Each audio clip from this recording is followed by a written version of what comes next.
Hi everyone! So today we're playing the Great Ace Attorney. I got a new headset recently. I mean I guess it sounds fine. It's playing quite okay on my thingy here.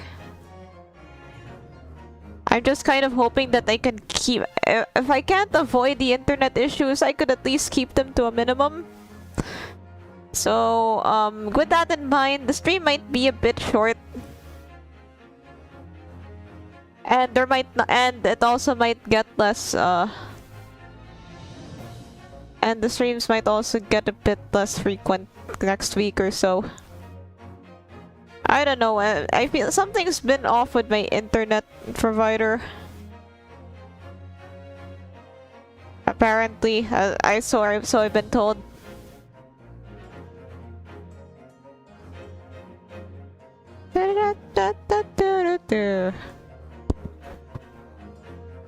So we're just gonna continue this game because I don't know if I'll be able to play through the whole thing, like the whole chapter that we're on.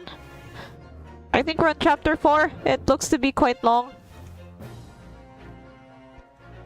The Great Ace Attorney.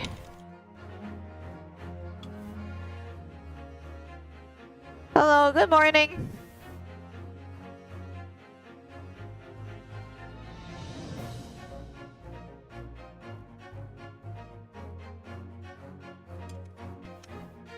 How long? Okay,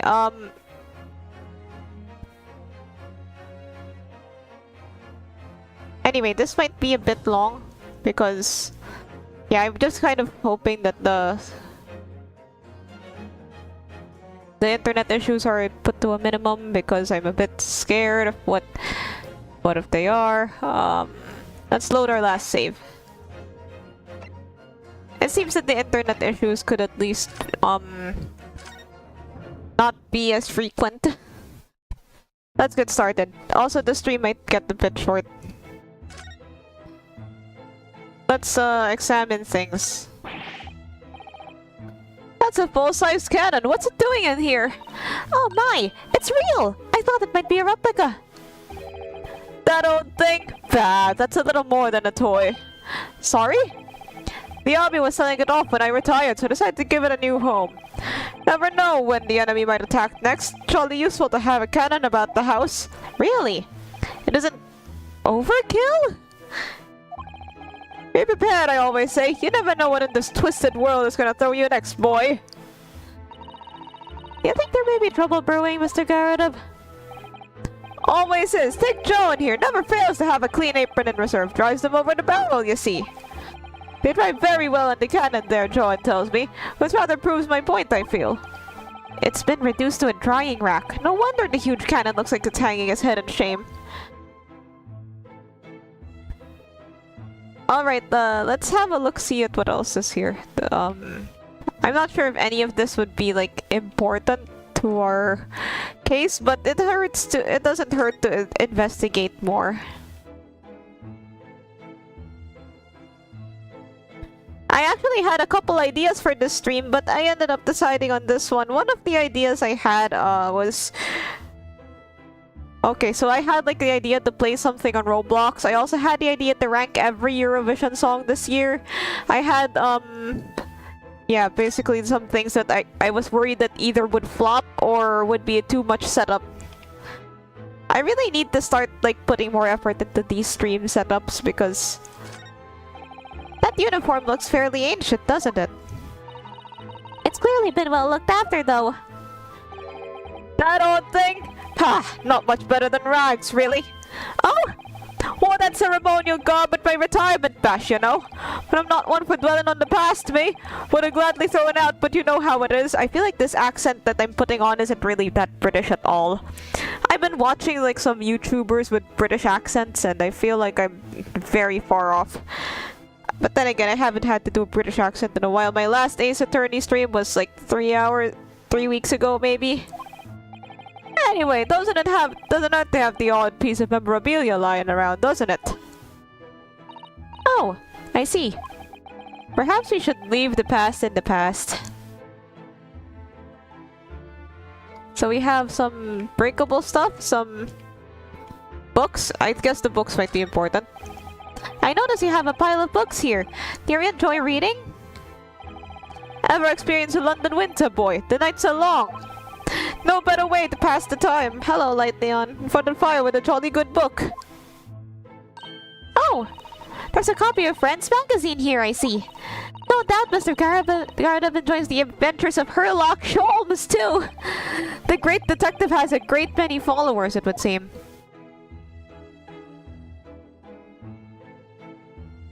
Oh,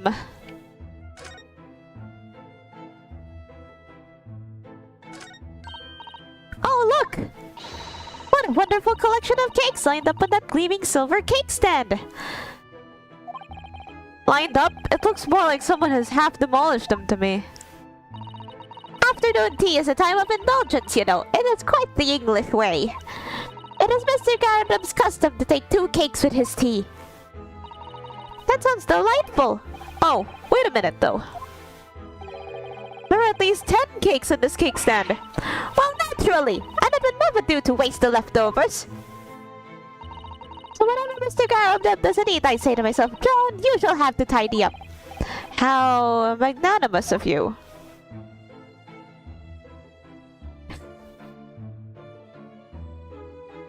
Yeah, this is why buffets have like the don't take food home rules. Although I guess that's kind of a waste. Like there was this one night when I had like this whole overthinking session about buffets and what happens to the food that goes and what happens to the food after a buffet. Like what if there's usually see them like still making food whenever I went to them, so I always wonder what happens after the fun and there's still some food left. And it not gonna lie, it made me not really want to eat at buffets for a while.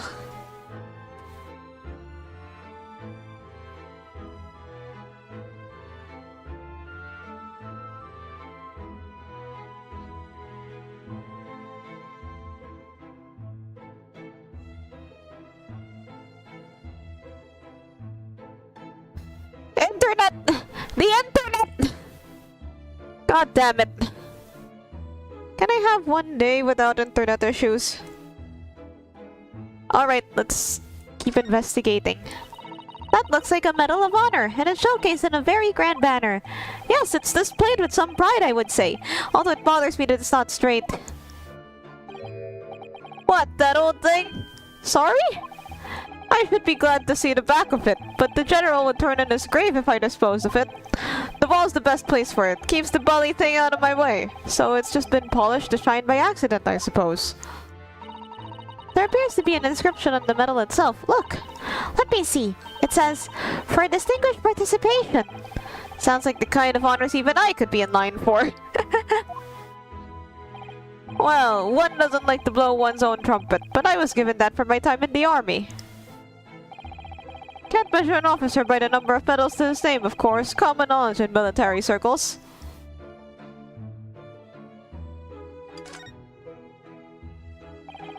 That portrait of Mr. Garabin is glaring at me, I swear. Have you noticed that all the little frames contain photographic prints of Mr. Garabin as well? Yes, and there seems to be a statue of a lion on the mantelpiece as well. Ah, yes, seemed to come back from the local pawnbroker with that little trinket. Seemed to come back? What do you mean? The chap who runs the place is a bully wizard. Wanted to sell him something and came out with that thing. In point of fact, now I think about it, I rather often find myself leaving the place with something I don't need. The lion ornament certainly does seem surplus to requirements. Susan the Sun doesn't pull her punches, or her throws for that matter.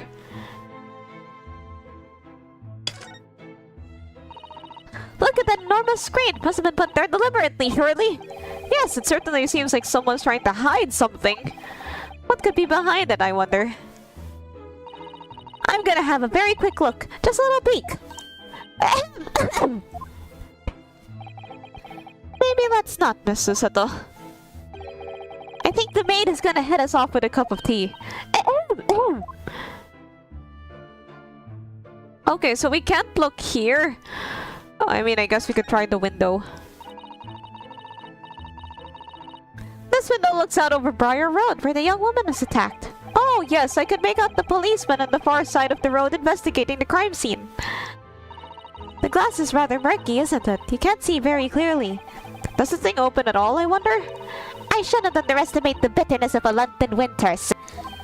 Sorry? As soon as you open that window, the tea will freeze in the pot. No Londoner would go opening windows at dusk in the middle of winter, I assure you. I think that's, I hear that, okay, in some places with cold weather, they do open the window to, like, save on electricity and let in cold air. Apparently not here. I mean, I wouldn't know what that feels like. I live in a tropical country. Hello! Seems very unlikely that these two would have seen anything of the incident then. Some broken stuff. Look at this crockery on display here. It's rather unusual, isn't it? Oh my, a genuine London dresser. Isn't it delightful? Delightfully broken, yeah. Although the shelves seem to be broken and the crockery is... Oh dear, it's in pieces. It really is. The word cracked wouldn't do that chinaware justice. Ah, I wonder. Perhaps the cannon was fired at it. Yes, probably something like that. But let's not delve too deeply here.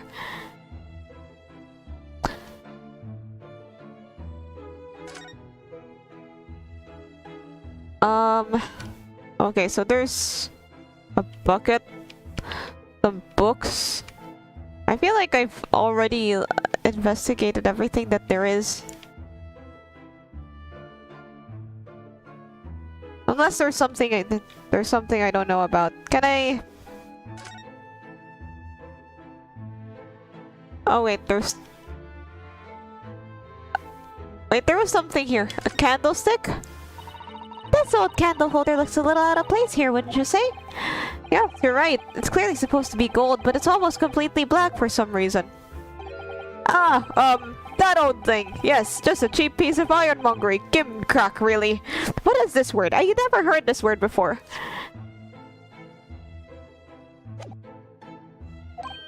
Oh, used it when I was studying, don't you know? For my commission. I know it's old, hardly worth hanging on to, really, but, well, still has its uses sometimes. Of course. Does everything in this room have some elaborate story behind it? They're memories, Mr. Naruhodo. Memories! Not gonna lie, yeah, sometimes I keep random things that I don't that realistically I don't really have much use for. Because, like, well, it might be useful in the future. Like, flyers are the biggest culprit. Like, you know, scrapbooking? I actually started scrapbooking to hold on to flyers that I'd get on trips. And by scrapbooking, I mean I just stick them in a book so that I'd have some place for them and then can pretend that they have some purpose. Hello! Hello, we're ace attorneying. Well, for now we're just investigating this place, but yeah, I haven't found anything.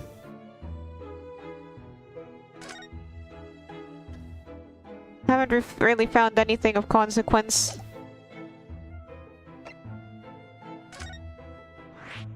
A new location has been added. This scrapbooking thing is so real. Yeah, it's a good way to, you know, keep my papers from cluttering. Oh, it's Mr. Natsume. Kitty! 19th February, Mr. Natsume's room. She aced my attorney till I... She aced my attorney till I...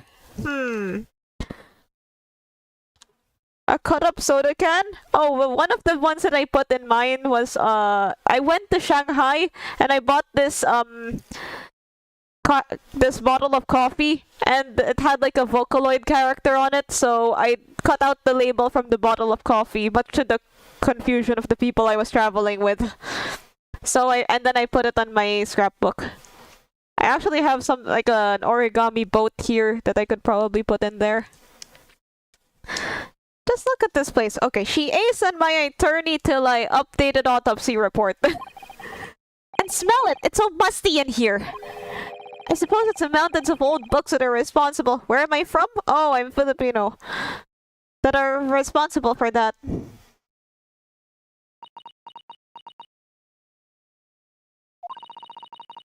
I don't think I've ever seen so many books in all my life. No, me neither. It's so dark in here too. Is that the window over there? Well, it was the window, I think. Yes, once upon a time.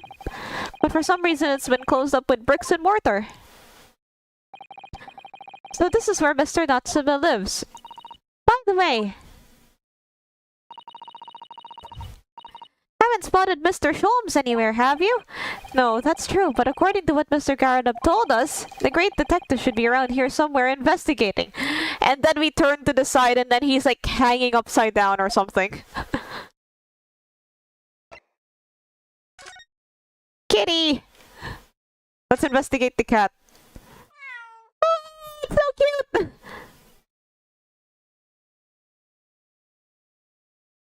Ah! Oh my, what an adorable little cat! Perhaps he's looking after all the books while his master's away. I don't know about that. He disappeared into that pile of books as quick as a flash. It was a tricolor Mike, wasn't it? Mike means, I think, okay, Mike means a calico cat, I think, in Japanese. That's also what they call Yumeko in the Kakegurui anime. Perhaps Mr. Natsume brought the little creature with him from Japan. That's made me feel homesick now. Already? We've only been in the country for 2 days. Okay, so who wants to bet that if I move this, then Mr. Holmes is gonna be there, like hanging from the ceiling or whatever? I'm gonna do it! I'm gonna... 1, 2... Dang it!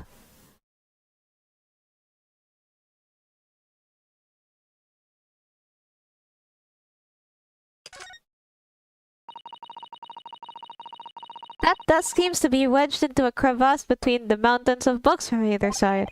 I suppose Mr. Natsume would sit there and read while stroking his cat. But surrounded on all sides by these towering old tomes, surely he dreamt of books every night as well. Yes, he must have done, wasn't he? Oh, what's this? It's a receipt from the second-hand bookshop. Your books. Your books! Oh yes, Mr. Natsume's name is on it. Look, and the date of the purchase. 2 days ago at 4:45 p.m. That's the day of the incident. That's just a short while before he was embroiled in a terrible attack. He must have been on his way back from buying some old books. The second-hand book receipt has been entered into the court record. Ah! Okay, I was close. He's not hanging from the ceiling, but he was here, and... But he is here now. Let's, God damn it.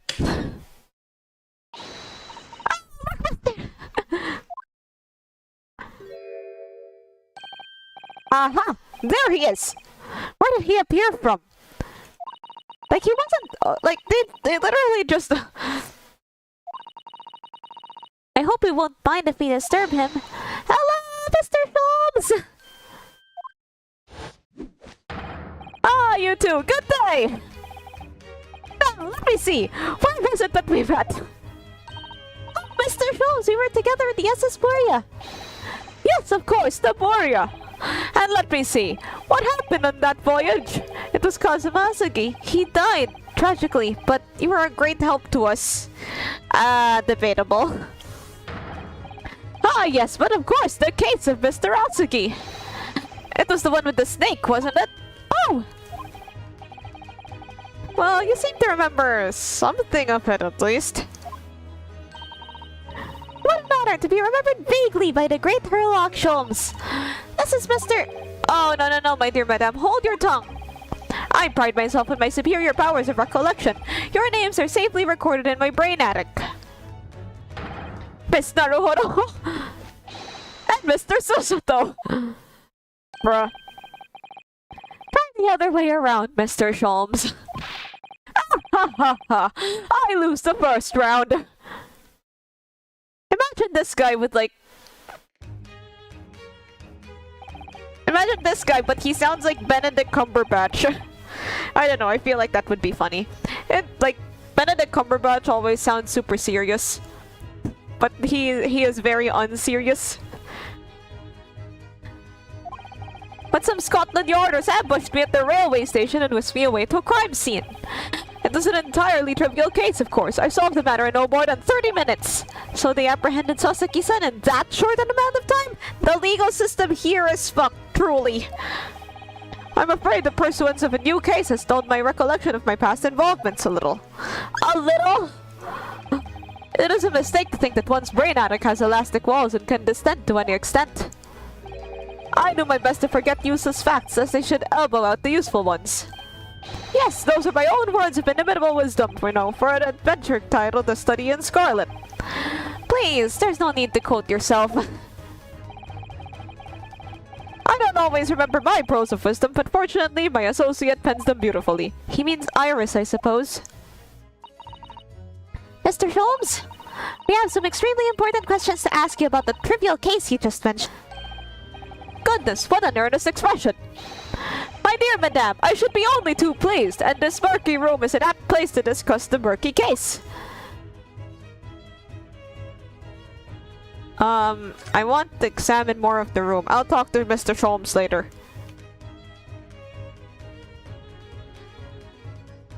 I can't check the sack, but I can't check this. Look at all these balls of paper on the floor. There are notes scrawled all over them in English.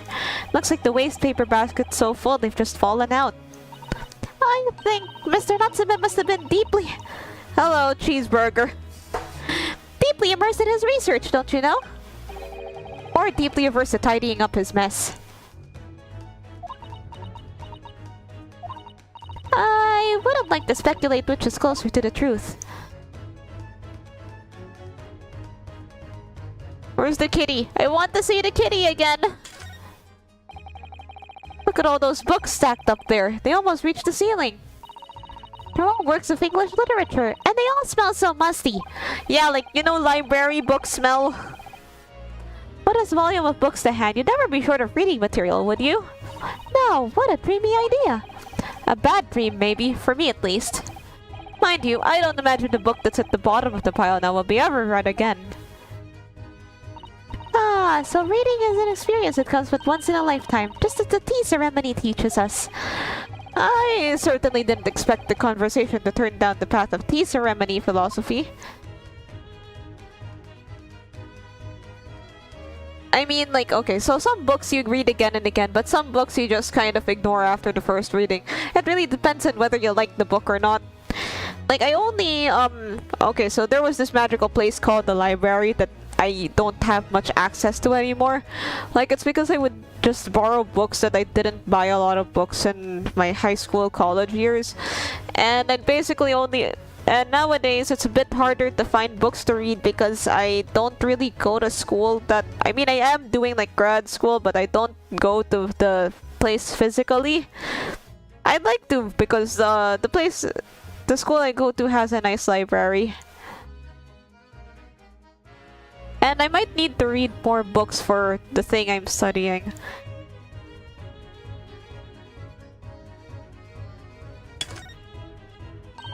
Oh look, it's a beckoning cat from home! It's a bit big and bulky, isn't it? Surely Mr. Natsume didn't bring that maneki neko all the way from Japan to him. With him. I hardly think you're in a position to comment, Mr. Naruhodo. Are you forgetting the enormous Dharma doll that you brought in your luggage? Well, it can be dangerous traveling abroad. I wanted a lucky charm. Well, I imagine Mr. Natsume wanted the same, and this cat is sure to beckon good luck to him. It's not doing a very good job so far, is it? Yeah, this cat's a flop. Fire him. You mustn't say such things! I didn't say a word! Why are my eyes such a giveaway?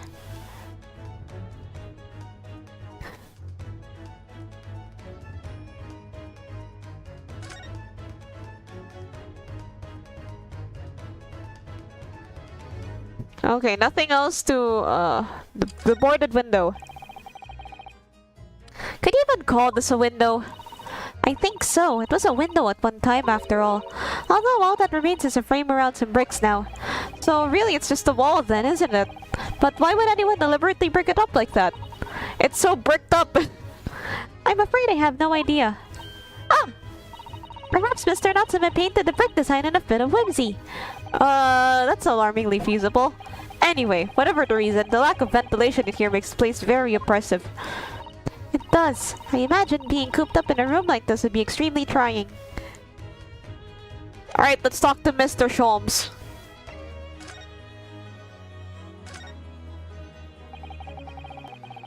Name of Soseki Natsume. It seems that you assisted in his arrest, Mr. Sholmes, for the stabbing of a young woman outside here on Briar Road. Natsume. Yes, I believe it was a name rather along those lines. But Mr. Natsume denies it! Was it really justifiable to arrest him in so little? I'm sorry, Miss Susato, but I have not the slightest idea what you mean. What?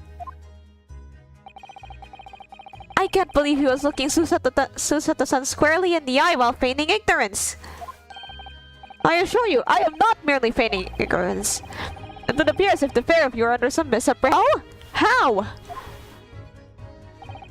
I'm sure you have no recollection of accusing your stooped compatriot of the crime. But that doesn't make sense! The good detective of Scotland Yard made the following request of me, and I quote verbatim. We need you to ascertain the identity and whereabouts of a man seen fleeing the crime scene. Ah, a man seen fleeing. There were a number of books scattered on the pavement at the scene. From the book plates, I was quickly able to determine the bookshop from which they had been purchased. On speaking with the proprietor, I was immediately led to this address. Elementary, wouldn't you say? I believe there's a receipt around here somewhere from the establishment in question. So you don't think Mr. Natsume is the culprit then? That I could not tell you. But it was aggravating my faculties, hence why I returned here. Aggravating my faculties. However, this place is such a trove of fascinating books, I found myself lost in bibliophily. Internet! Internet, please!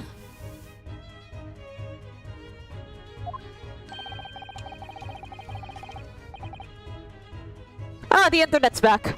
Do not be deceived in believing I am a man of leisure. No, no, no! Oh dear. The landlord? We could ask him. Ah, tell me. Have you encountered the landlord of these lodgings? Yes. A retired military man.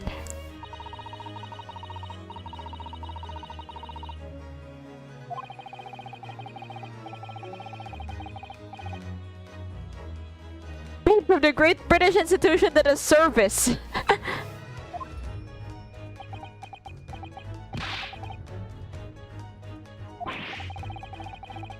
I didn't think it was that funny.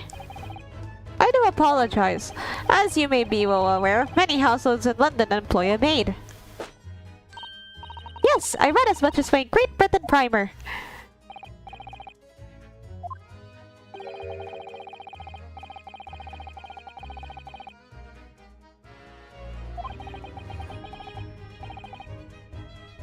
I'm just gonna be a bit quiet because the internet is going a bit crazy right now.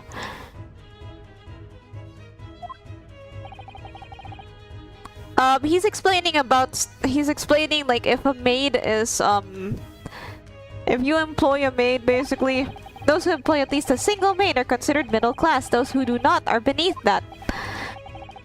In the upper echelons of society, of course, households employ enough staff to constitute a large family. Goodness, how extraordinary! As you can appreciate, for those in the precarious boundary between the middle and lower classes, being able to afford just one maid is of the first importance. I had no idea. And it's for precisely that reason that I find great stimulation in the situation upstairs, specifically in the retired army veteran, Mr. John Garadov. Oh? Affable as he is, the fellow is hiding something. Whether or not it imposes on the circumstances of this case, I am yet unable to ascertain. I'm thoroughly lost in what he means to say. The dingy room. This room is thoroughly suffocating for the soul, my dear fellow. I assure you, any man whose lot is to dwell in a place such as this will stab somebody sooner or later. Hey, you can't make assumptions like that. Mr. Natsume stabbed no one! But then, okay, this could be a comforting place for some, but very, like, suffocating for some others. Depends on the person, really. I don't believe that's the issue here. About this dark little room, Mr. Sholmes. Why is there no longer a window? Do you have any idea? No window. Well, I mean, I can clearly see that there is a window of sorts. But it's been completely blocked with bricks. Ah, I see. The answer to that question is quite simple. Window tax! Window tax? What is that? Surely, not a tax on windows! Precisely that! Oh yeah, I think I read about this once. Like, I guess like I was looking at a video about... A video or a book. Okay, I had this book about countries of the world. How awful! And unjust! Forcing people to live in rooms devoid of light? Indeed. The seas was ripe as a result. So some 40 years ago or thereabouts, the window tax was abolished. But its legacy remains, as you can see, in squalid lodgings such as these, for example. I suppose Mr. Natsume's stipend for living here in London isn't very generous, perhaps. It would appear so. I've done a little digging, and discovered that these lodgings were offered at an extraordinarily low price. 'Cause the room is so awful, I should think. Apparently, Mr. Natsume only moved in here about 1 week ago. Yes, that's correct. However, I don't believe the low rent is explained by the shabby nature of the accommodation. Oh? Still, that is of little relevance here. Matter not worthy of further attention. Then why are we talking about it then? I'm curious now.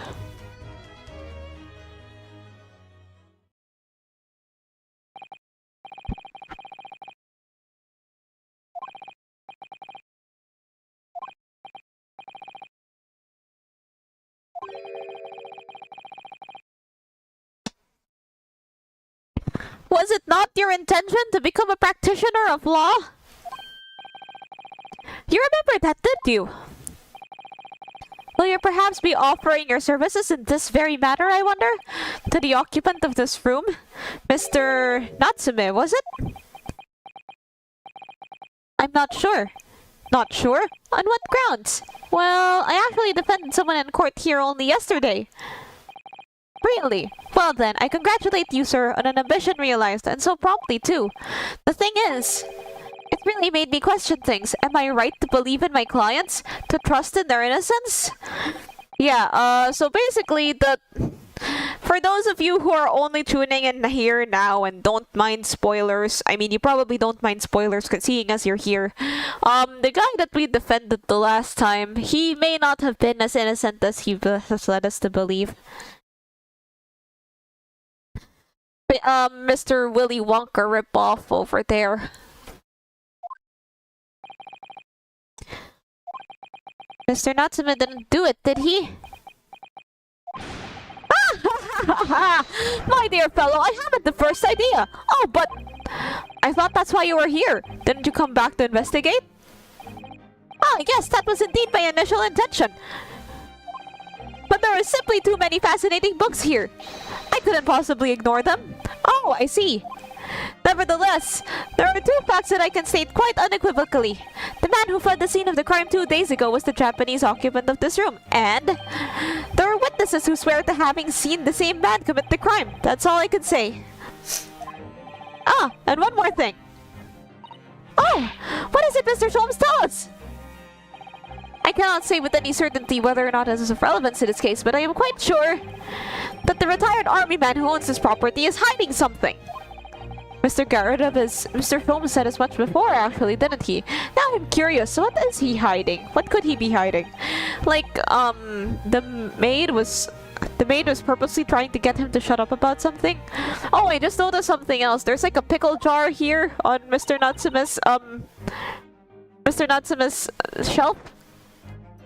I wonder wonder how long pickles would last, or if they would last if he brought them home from Japan. As yet, our investigations have uncovered nothing that could help establish Mr. Natsume's innocence. No, you're right. Perhaps it's time we probed a little deeper into Mr. Garadam's secret. Just remember, I cannot be sure whether the landlord's secret will prove to be of relevance or not. But I wish you every success, of course, Mr. Naruhodo. Busy man, indeed. He's gone back to his book in the corner of the room. Okay, so we, yeah, I'm kind of curious about this pickle jar now. If he would be able to... If whatever pickles he brought in here, are still good. Or how long they would have to, like... Okay, so we've got here in 30 days. I'm pretty sure that's enough pickling time. I don't know, I've just been thinking about pickles, like... as you may know, kimchi is pickled cabbage, and I am just, like, overwhelmed by the urge to eat one whole piece of kimchi.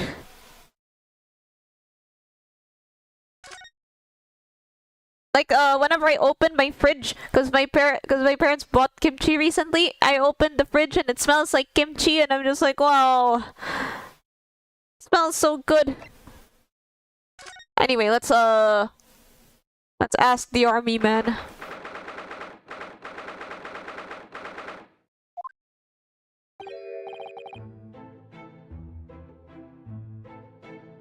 Ah, you pair again. Tell me, was the detective chap, I forget his name, still hard at work down there? Mr. Herlock Sholmes? Ah, yes, rings a vague bell. All the detective business isn't really my thing, I'm afraid. Well, Mr. Sholmes is in his element down there. Yeah, kimchi is great. Jolly good show. Another cup of tea, if you please, John. Now then, why don't you tell me what... For the umpteenth time, women, will you watch what you're bloody well doing? I shall be serving dinner shortly, sir. Ah, yes, of course. Frightfully rude of me, but I'm afraid I shall have to ask you to take your leave if you'd be so kind. Oh, yes, of course. Oh, yes, of course. We're deeply grateful for all your assistance. Not at all, not at all. Don't get much chance to talk with young foreigners like yourselves. It's been a pleasure. Best of luck. Best of luck and all that. Perhaps you could see yourselves out. According to Mr. Sholmes, Mr. Garadam is hiding something. And since no other avenues of investigation seem open to us at the moment, perhaps he should do some digging. Okay, we've pretty much examined everything else in here, but...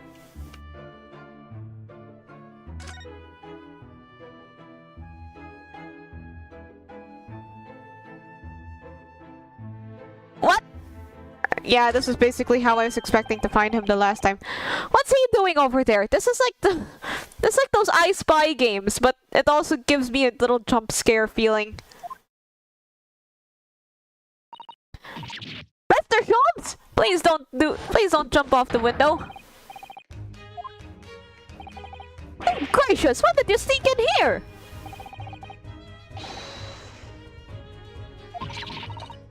Whatever were you doing by the window? I'm given to watching the evening sky as the sun sets, madame. Yet sadly, cheerful as the room downstairs undoubtedly is, it lacks an aperture for such observation. So I took the liberty of borrowing a small corner of space by the window up here. Like, I love when he does his Mr. Beast thing. Well, keeping an eye to one's windows at dusk is the prudent thing to do in London, I'm gathering. Ah, and one other thing, Mr. Naruhodo. Oh, me? I thought perhaps you might be in need of a certain great detective's great mind. Ah, brother. Is he? I didn't expect to be going through that again so soon. Do you mean, Mr. Sholmes? There's a mighty secret in this modest room. May I see even the most trivial of trifles? Oh boy, here we go again. I take it you're prepared, Mr. Naruhodo. I think so. There's just time enough for one of my greatly admired great deductions. Let us conclude the matter before dark. Yeah, that's how you know the stream is gonna take some time. Although I think this stream is gonna be quite short because internet and all that. So it would seem you're a military man of considerably distinguished service. Your standing as a landlord is most certainly not what one might call first-rate. I'm afraid, sir, that is all too clear for me. There are two conclusions I've been able to draw by careful observation of your living arrangements. I beg your pardon? The first is that even as we speak, you're concealing the presence of a ferocious beast in your care. Huh? And the second is that as a result of the beast's violent rampage, you have lost something very dear to you.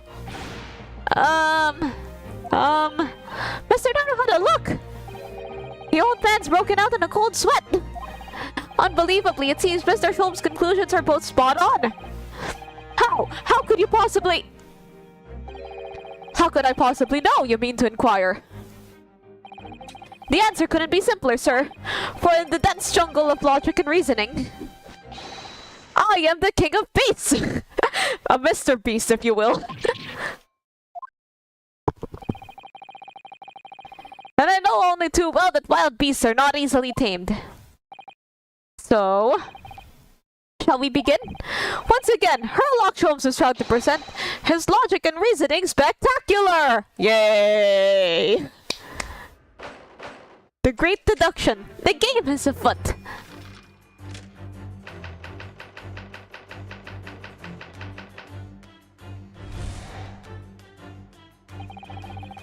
It certainly shouldn't take a great detective to see that a fearsome beast has been on the rampage of late within these four walls. Thus we are faced with the question, what form might this beast take?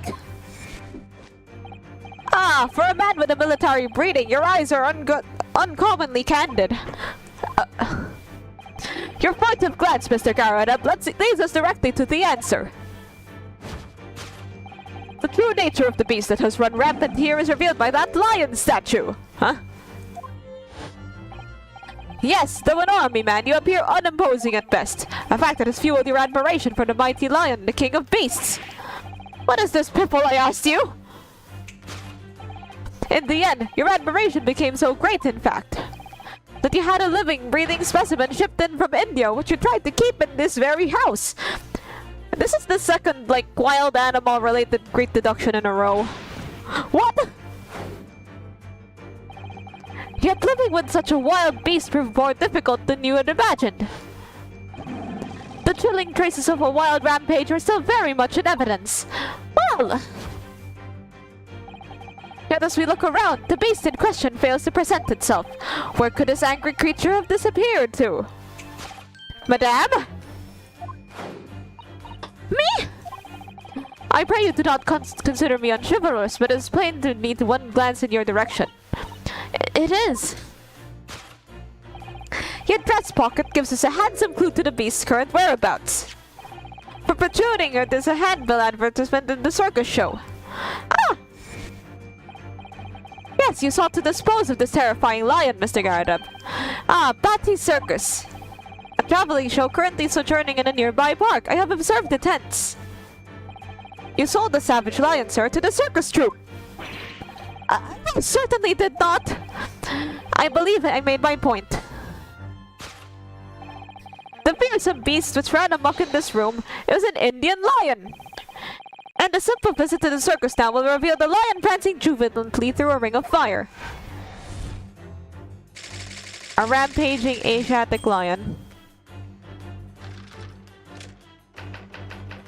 Aftermath. Now, Mr. Garadab, it is plainly clear that you still have deep feelings for this formidable beast. Indeed, in that blithe pose, the distress this loss has caused you is veritably tangible. Your head weighs heavy on your shoulders, the pain you feel being revealed by that supporting arm. Amid fits of tears, you'd let your beloved beast go. The strain of losing something so dear to you is clearly visible in your visage. Nonsense, man! I simply... But what we must now ask ourselves is the true cause of this pain. And we need only follow the direction of your gaze to find the answer. Yes, it is this pile of bills that has given rise to this pain you suffer.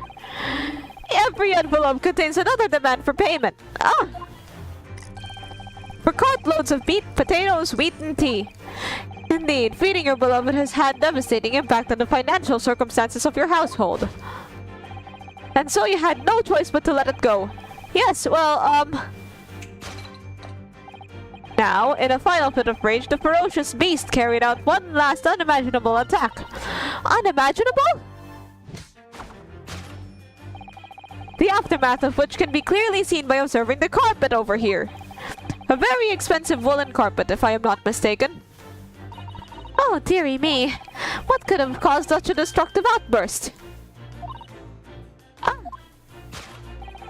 This time, madame, I'm afraid it is you who has inadvertently revealed the truth to me. Your wandering eye has settled upon the answer very neatly indeed. Yes, to explain the dire state of the carpet, we need only look at the Tower of Cakes. There's no creature more dangerous on this earth than a beast with an unsatiated appetite. Unsatiated appetite? What is... If they have no breed... if they have no breed, what? Was it or was it not someone said by a certain noblewoman? If they have no bread, let them eat cake? Food is at the heart of all tragedy, in fact. Whatever do you mean? Having tired of the taste of cake, the beast began to stalk its next prey. I'm sure it need not spell the nature of this final act of destruction carried about by the beast. There is only one logical conclusion. Worked in a frenzy by hunger, the lion attacked and ate the carpet. The teeth marks in the carpet are a perfect match with those of a lion I once saw in India.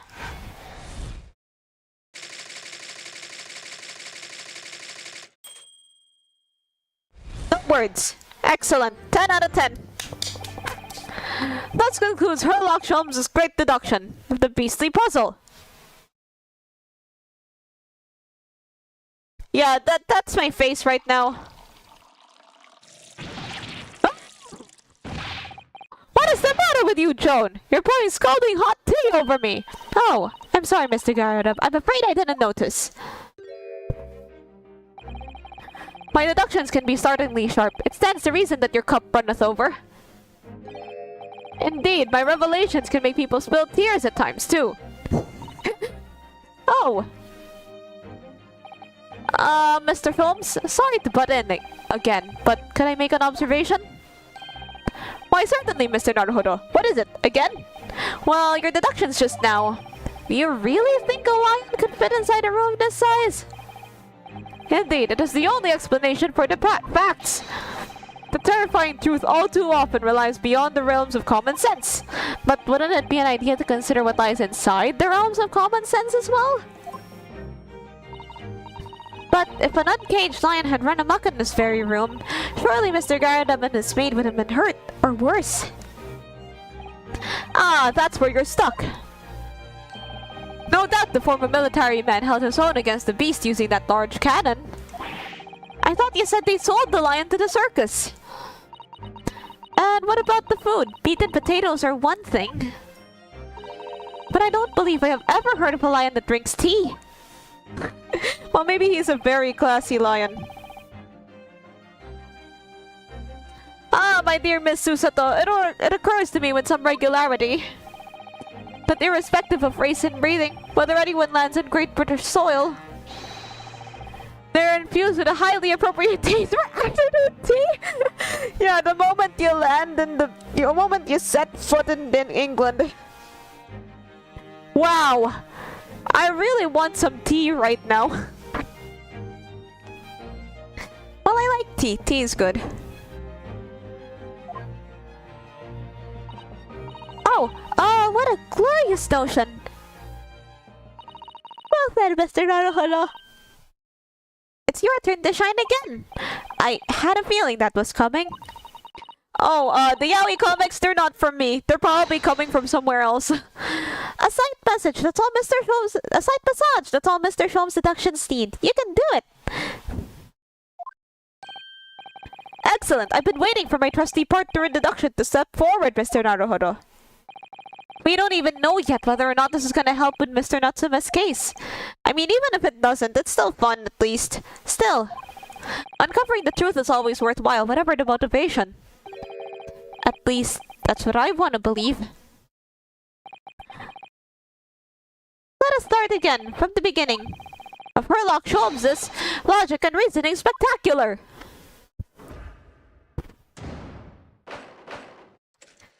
Yeah, tea would be great right now. Especially like with milk and sugar. Okay, let's keep going. If I were to read all this, then we would be here all day. So I'm just gonna let this scene play.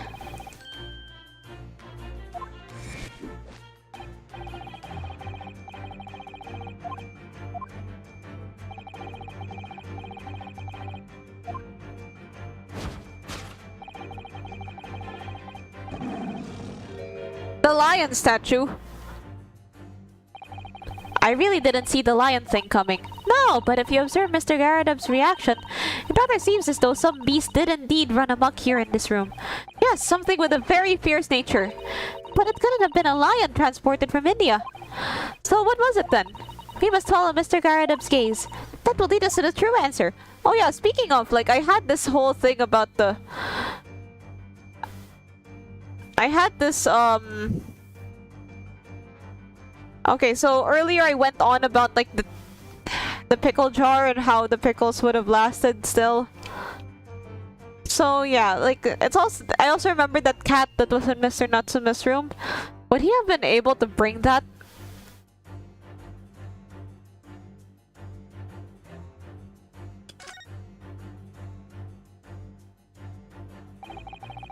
What's this photograph? It appears to be from Mr. Garradub's wedding. He looks very happy, doesn't he? He does, but you can't make out his bride. No, how unfortunate. How this guy got his detective license? It's a funny story. Something must have struck the glass directly over the woman's face. I wonder what happened. Probably best not to delve too deeply there.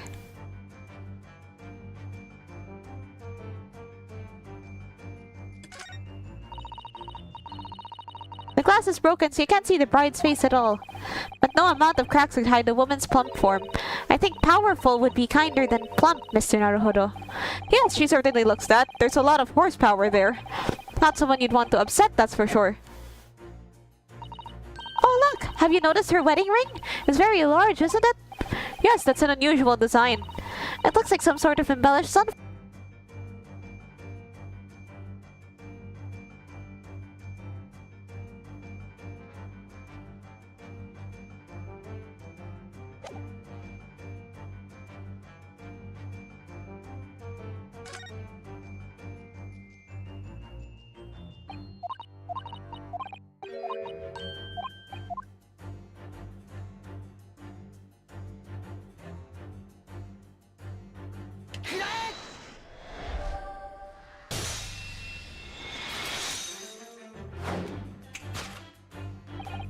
The true nature of the beast that has run rampant here is revealed by that newlywed bride.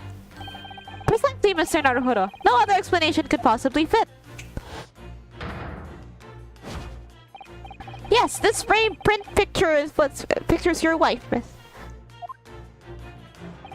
And while we lament the fact that her face is obscured, we can still make out her mighty arms and note the considerable horsepower they must contain. Oh, indeed. Surely any woman of such powerful constitution would be honored to describe as a beast. Honored might be stretching a point. Too late. The fact remains that the beast which so directly savaged this room was your wife!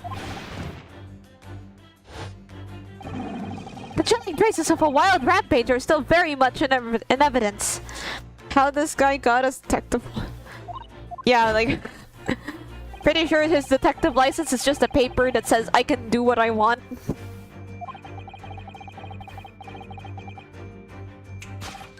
Madame? Me? I pray you do not consider me unchivalrous, but it is plain to me with one glance in your direction. It is? Your dress pocket gives us a handsome clue as to the beast's current whereabouts. The poor, fragile, defenseless woman is beside herself. Well, I don't know about fragile.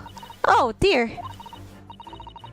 Anyway, Mr. Holmes is quite right. There's no sign of a Mrs. Garrett anywhere, but it seems there may be a clue as to her whereabouts. A clue that this maid is trying to hide. I wonder where Mr. Garrett's wife could be.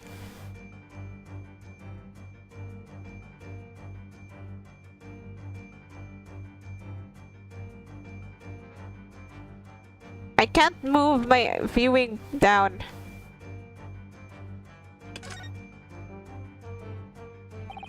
She's wearing a very large ring, look! Oh yes, a sunflower design with some rather nice embellishments. And it's on the ring finger of her left hand, which means it's surely a wedding ring. It looks like it's on there for life, too. I can't imagine it would slide off of a finger of that size. That's something to think, Mr. Naruhodo, not to say. Do you know, Mr. Garrett's wife in the photograph had a ring very much like this one? It was a large sunflower design as well. Really? You have a great memory for these things. A large sunflower wedding ring. It's quite a coincidence that they have the same ring, isn't it? Alright, let's present this.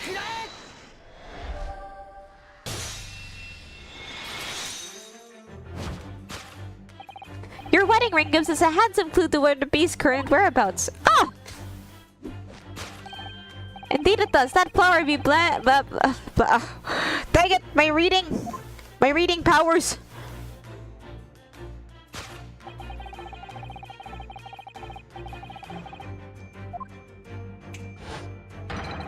In other words, you are no ordinary household maid. No! You are Mr. Garrett's lucky bride. You are Mrs. Garrett yourself. Oh my! Word! Word!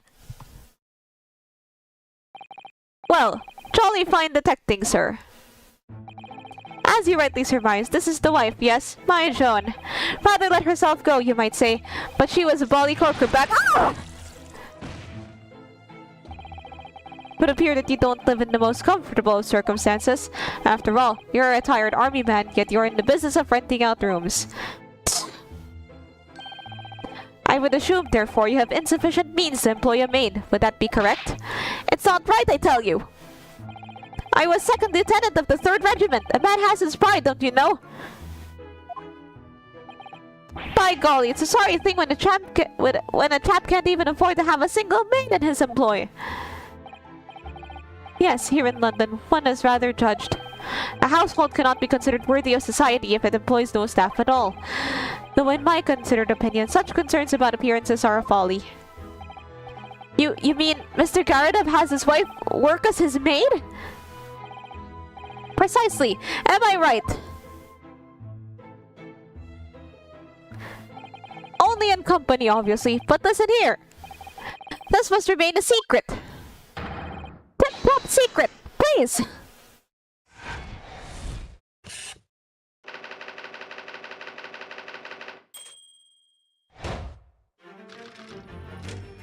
Aftermath. Okay, no, since I'm kind of bummed about the lack of lion.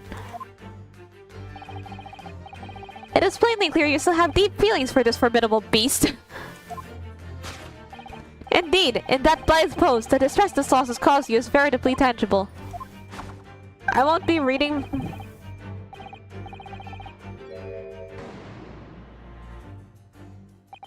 Mr. Sholmes is quite something. He's still calling this a beast. Yes, as a woman, that feels rather uncomfortable. But Mrs. Garrett is standing beside her husband as we speak. In other words, he hasn't lost his beloved at all, has he? Oh, how true. So perhaps that supporting arm that seems to be propping up his head has some other significance then. According to Mr. Sholmes, Mr. Garrett's pain is tangible though. What could that pose of his really signify?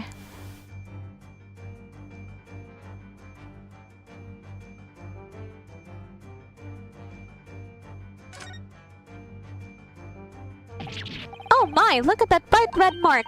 Gosh, that's quite something. Clearly made by somebody's hand. Yes, Mr. Garrett has been slapped in the face, it seems. Hard! I've never seen such a clearly defined mark. Whoever could have done such a thing? Well, there's a very limited number of candidates, I'd say.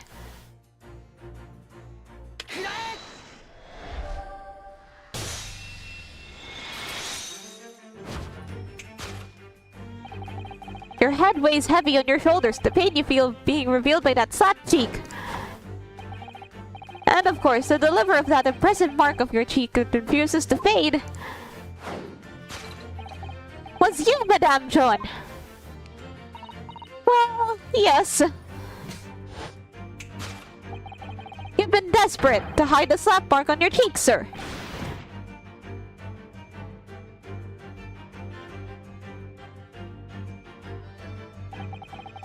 How the blazes! How did you work that out, man?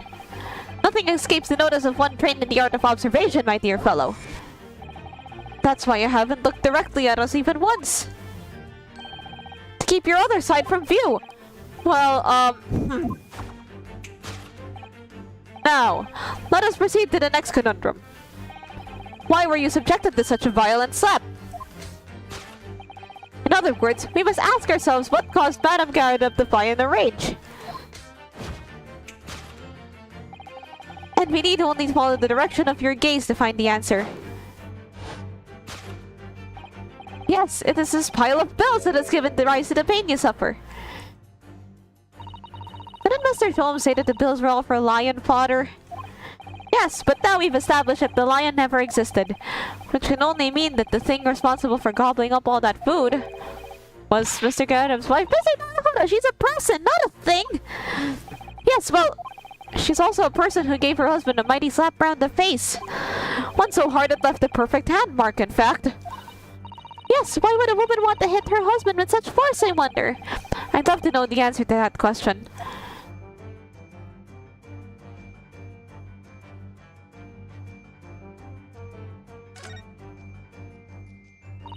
Ah, someone must be reading this book at the moment. There's a bookmark here, look!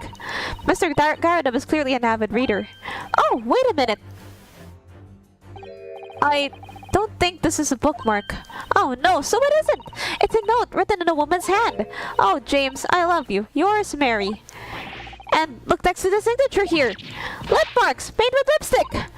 Oh, what a passionate and romantic gesture! Don't get any ideas, Susato-san. Oh dear, I'm sorry. So this bookmark is actually a love note then.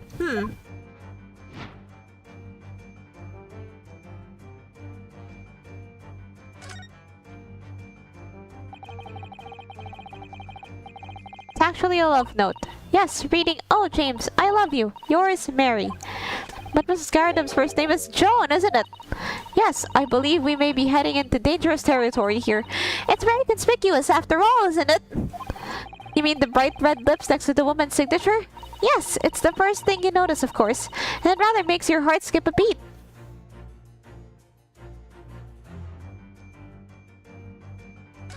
I want to look at the bills. Looking at all these bills, it certainly amounts to a great deal of food. Meat and potatoes by the cartload, wasn't it? Well, looking at the two of them, you can tell immediately who eats the lion's share in this household, bruh. At least we're no longer talking about an actual lion.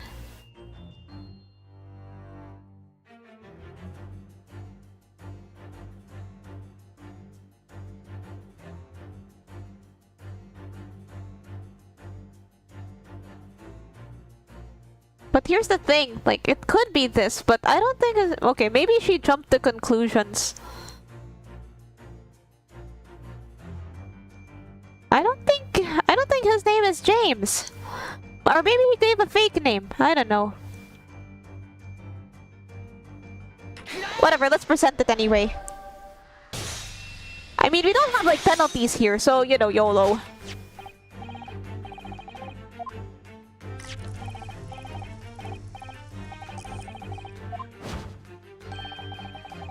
Okay, she's mad. She's mad.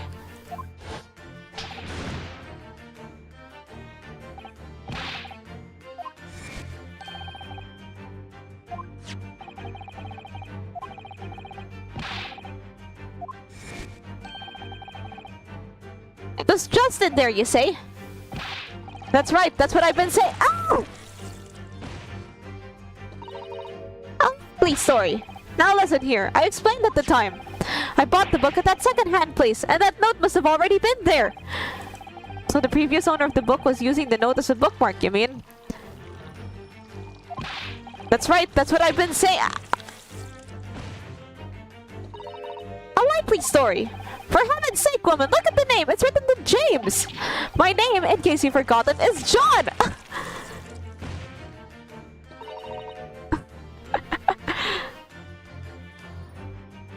Okay, so what I'm confused about is how does he...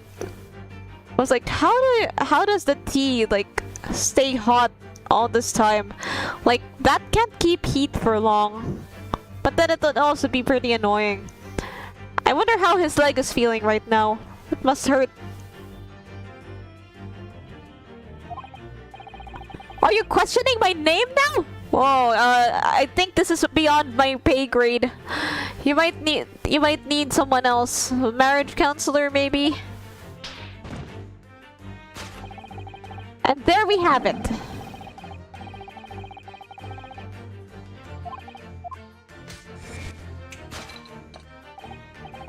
Now, in a final fit of rage, the ferocious beast carried out one last unimaginable attack. Unimaginable? Yeah, this is some anime logic stuff. Like, you know, in those romance animes when they have all these harebrained schemes. And then, like...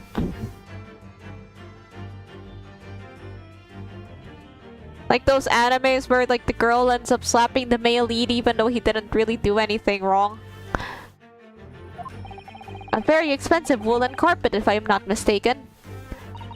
Oh, dearie me. Like the sun and moon motif on their designs. Yeah, that's pretty neat. Okay, I don't know how to read your name, but begone, bot!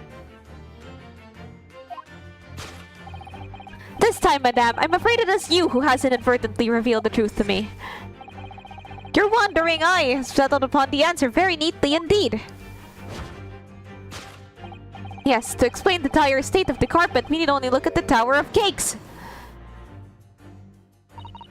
But surely Mrs. Yaradov didn't eat the carpet. The #1 case detectives get are marriage disputes. Well, I guess we're already getting into the swing of things.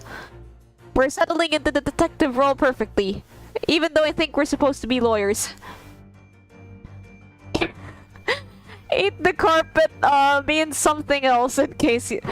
I won't elaborate on what this could mean, but... yeah. No, of course not. But there doesn't seem to be any doubt that the state of disarray that this room is in is a result of her wild temper. No, that's true. So, this is the last part of Mr. Sholmes' deduction that we need to fix.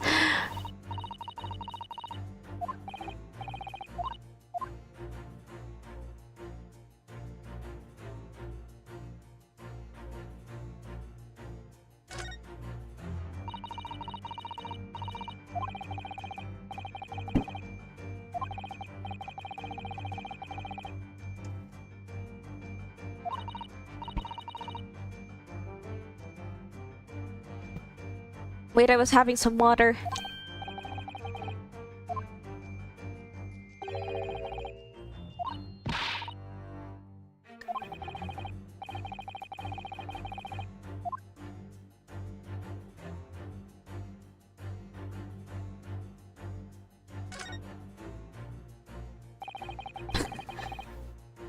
In the house like carpet.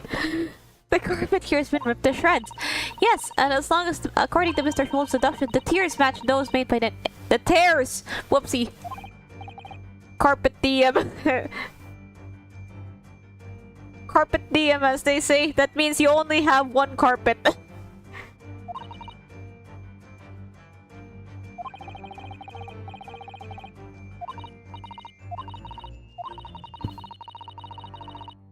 The carpet wasn't eaten in the normal sense at all.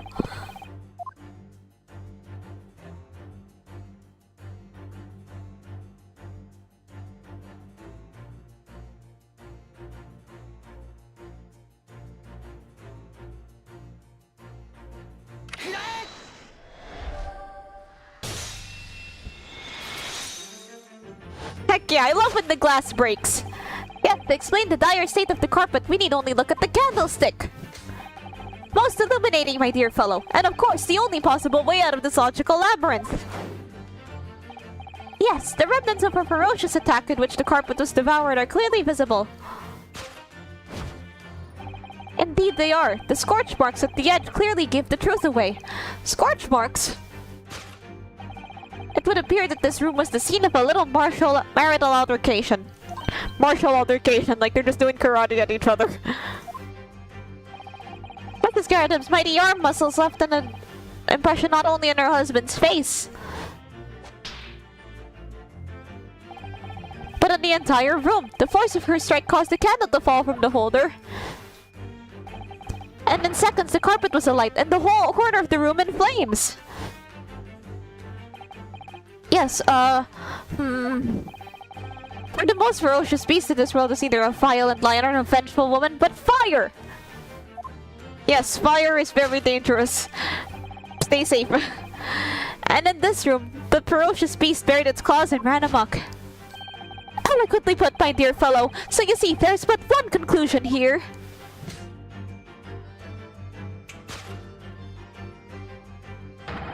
After the sparks of marital discord flew, this room was the scene of a fire.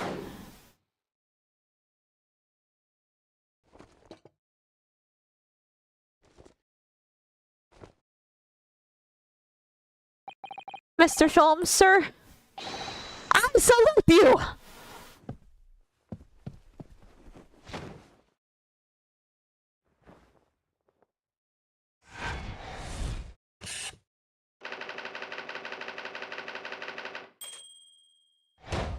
Oh, so it was fire. Elementary, my dears. We've solved another case well solved. Although we're not yet done yet. I feel like this is gonna be very long.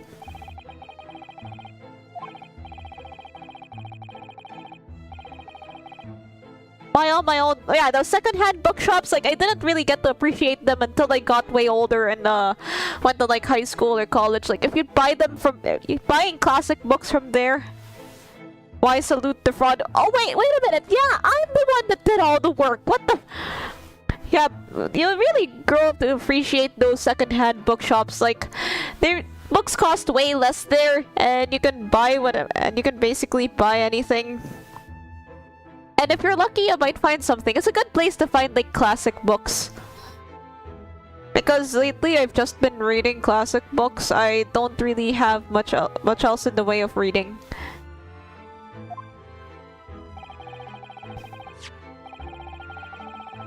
In the pages of one particular novel, you discovered some rather illicit material? Illicit material makes it sound like it was something else. Aren't your wife admonished you harshly, it seems? Don't know about admonished. Demolished might be rather closer to the mark. And beast is most certainly an apt description. Ah! Here we go again. Yeah, it looks like they're having a bit of a domestic here. This is not in my pay grade. Am I even being paid? Every chapter is one game in Japan.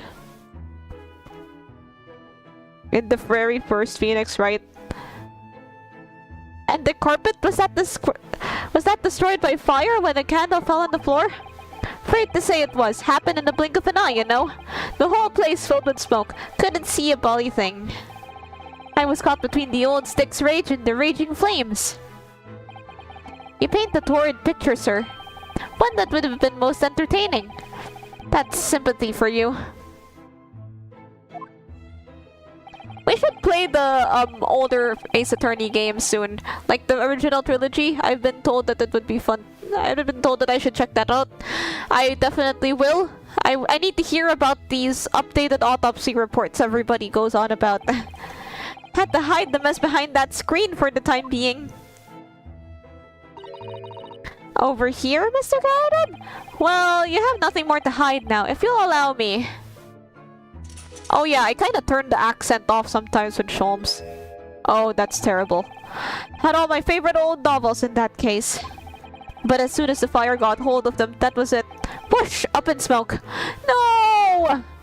No, my limited edition Wuthering Heights! Gosh!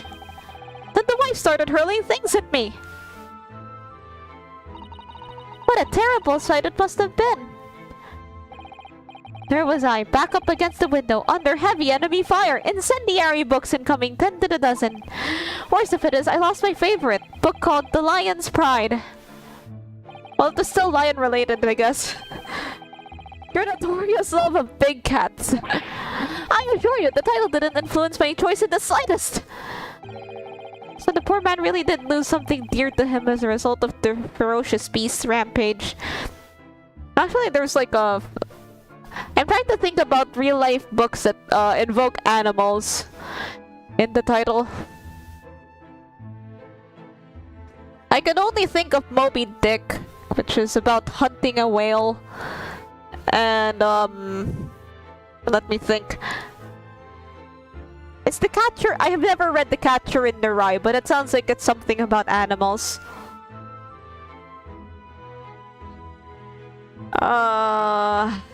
I'm thinking if any of them involve like lions or anything. Can't really think of books that involve lions. I guess, okay, you know the anime Bungo Stray Dogs? That's based on, the characters are based on real authors. So, the main character, Atsushi, his powers to turn into a white tiger or turn parts of his body into a white tiger. And, that's because he's based on the real-life author he's based on wrote a book about white tigers. Fox and the Hound? Oh, that was a book. Lion King. Lion King's based on Hamlet by William Shakespeare, is it not? So, technically...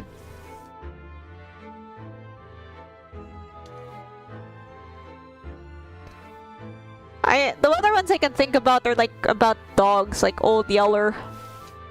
Or Charlotte's Web. Okay, that one's not about dogs, but it's about farm animals. Like tame animals, not really wild animals. Mr. Sholmes' deductions turned out to be correct once again. It can only be described as a great British wonder. Yeah, it's a real great British wonder that I never get credit for these. I tell you, it was total carnage, flames everywhere, and the old stick in full pedal. Out of interest, what time of day was that? I'm not sure I can remember. It was 2 days ago now. Let's see. Around 5 o'clock, I think. So at exactly the same time, as a terrifying incident was unfolding outside your window in the street below. Even more terrifying on the inside, I can assure you. The whole of Blighty could have been flattened outside the window at the moment. And I wouldn't have noticed a dash thing. Aw, dang it, Really? Well, we at least had fun. It's about the journey, not the destination.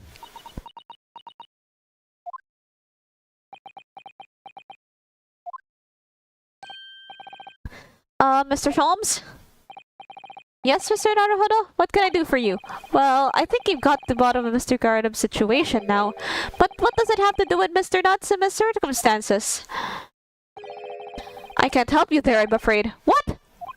My dear fellow, if you recall, I did say as much from the outset. I warned you that although I knew that the retired army man to be hiding something, I could not be sure whether his secret would prove to be of relevance or not. I just knew you were gonna say that! Dang it! Now, Mr. Naruhodo, you mustn't lose heart. Bear in mind that all things fall into one of only two categories, those relevant to the case and those not. That makes no sense to me. Well, no matter. It is of far greater importance that you make up your mind now. Sorry? Visiting hours at the prison will soon be over. Oh no! Is it that time already? If we're to accept Mr. Natsume's case, we have official paperwork to attend to. Aw, dang it, paperwork! I hate paperwork! That's it, no more time to think. Perhaps you'd like to betake yourselves to bidding us farewell now. I must prepare supper for Mr. Garadeb. Oh yes, I'm so sorry. Thank you both very much for your time. Soseki-san will be waiting for us. And I'm gonna have to give him an answer. I mean, it's not like you've got much of a choice. Go to the prison.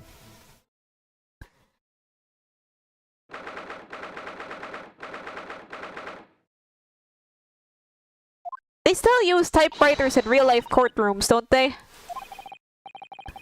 Let's hail a cat. Oh. What's the matter? Looks like something's going on over there in front of the Garadub's house. Oh? Who the fuck are you? I know thee not, old man. Fault is thy prayers. Who you calling an old man, you rub-looking niminy-piminy? Oh, this is gonna be fun. There are more things in heaven and earth, Horatio, than are dreamt of in your philosophy.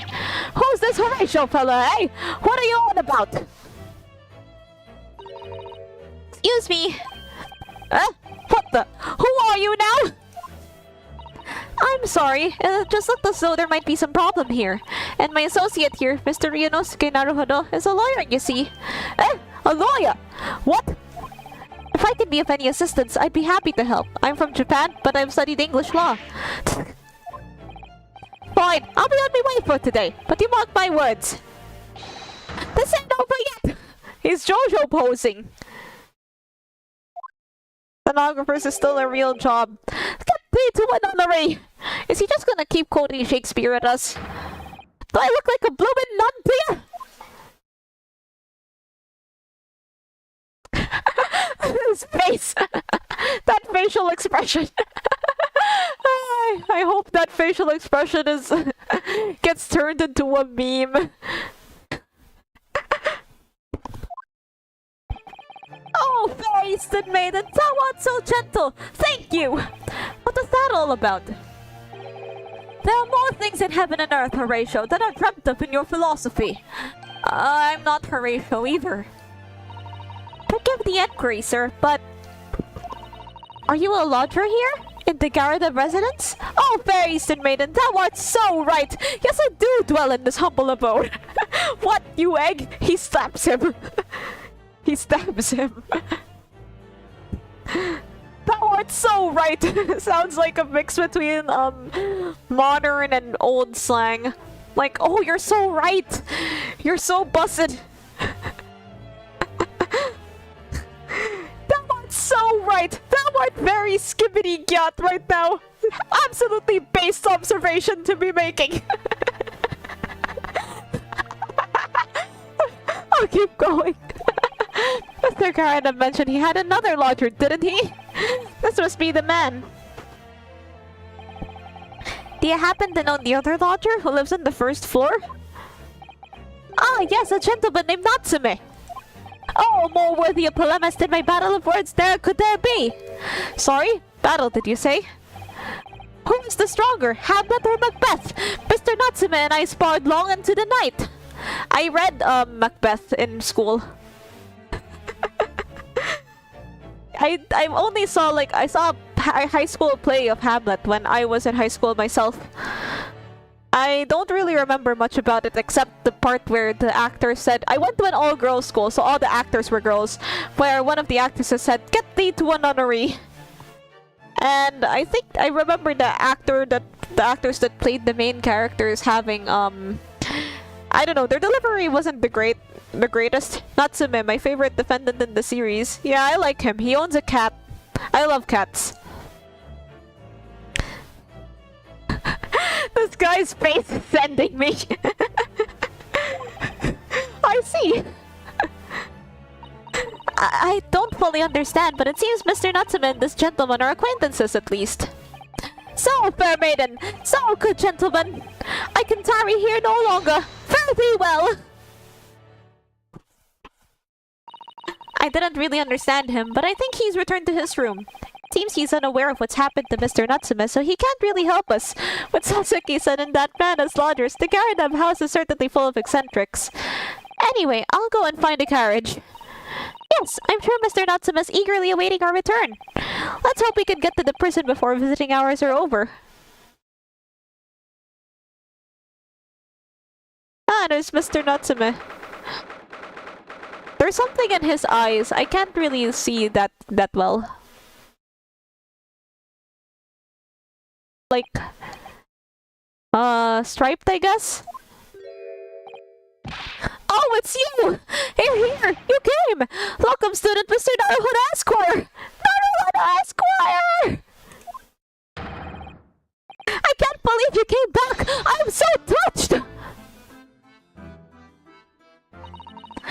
so sorry to have kept you waiting, Mr. Natsume. Oh no, think nothing of it. Relax! If I were a cat, I would purr with pleasure at the company of such fine compatriots. Noble, nurturing, never failing buddies! It's so exhausting to read these out, but I'll do it. Oh, now let's not get carried away.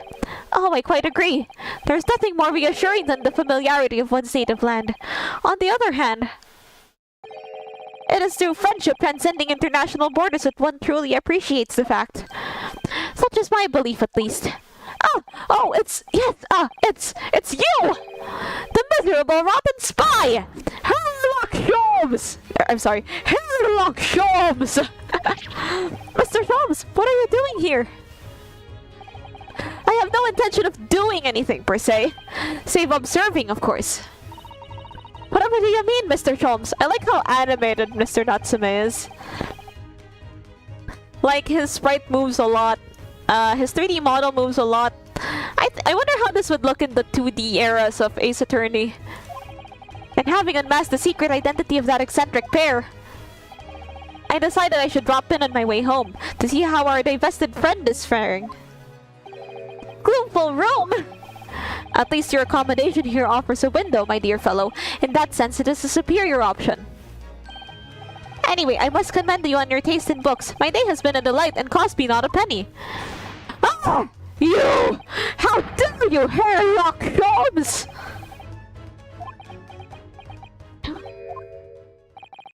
I've had it. I'm through. I'm at the end of my rope. I should never have come to Great Britain. It was a terrible mistake. Haunted by spirits in those accursed lodgings, no doubt my luck will be cursed in tomorrow's trial as well. So Natsume is based on a real person. Yeah, that's true. He's based on the author. The author Soseki Natsume, who wrote a book called I Am a Cat, and is considered one of the best Japanese authors. Haven't read many of his works yet, but I should try soon. He's also featured in the anime Bungo Stray Dogs that I mentioned earlier. He has like a calico cat design. What are you thinking, Mr. Naruhodo? He mentioned that once before, didn't he? That his lodgings were cursed, I mean. Is it because of the guy that keeps quoting Shakespeare?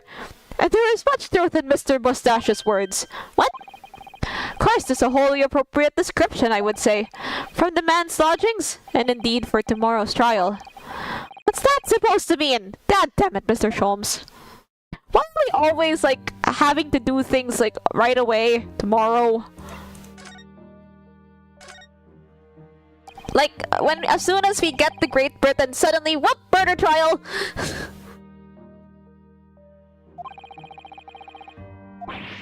Oh no! Why are you looking so grave? You're making me nervous! I was just getting carried away, that's all! I didn't mean anything by it! Oh, I see. That's really agitated him. You don't mean the trial really is cursed somehow? Are you referring to the prosecutor? The Reaper of the Bailey? The Reaper? Oh no! What do you mean? Oh dang it, we scared him. Summarize it succinctly in 16 salient words. Okay, nobody has ever lost a... Okay, nobody has ever won a trial against the prosecutor for tomorrow. 15 words! That should do it. No defendant has ever survived a trial in which the Reaper stands for the prosecution. Ever. 1, 2, 3, 4, 5, 6, 7, 8, 9, 10, 11, 12, 13, 14... Okay, exactly 16 words. Ryunosuke beat me to it. Oh my goodness, could it really be true? That was 16 words exactly! That is Sherlock Holmes indeed. Yesterday, Mr. Naruhodo successfully defended someone against the Reaper. But then, after the trial was over, the defendant passed away in unusual circumstances. Mr. McGilded. What?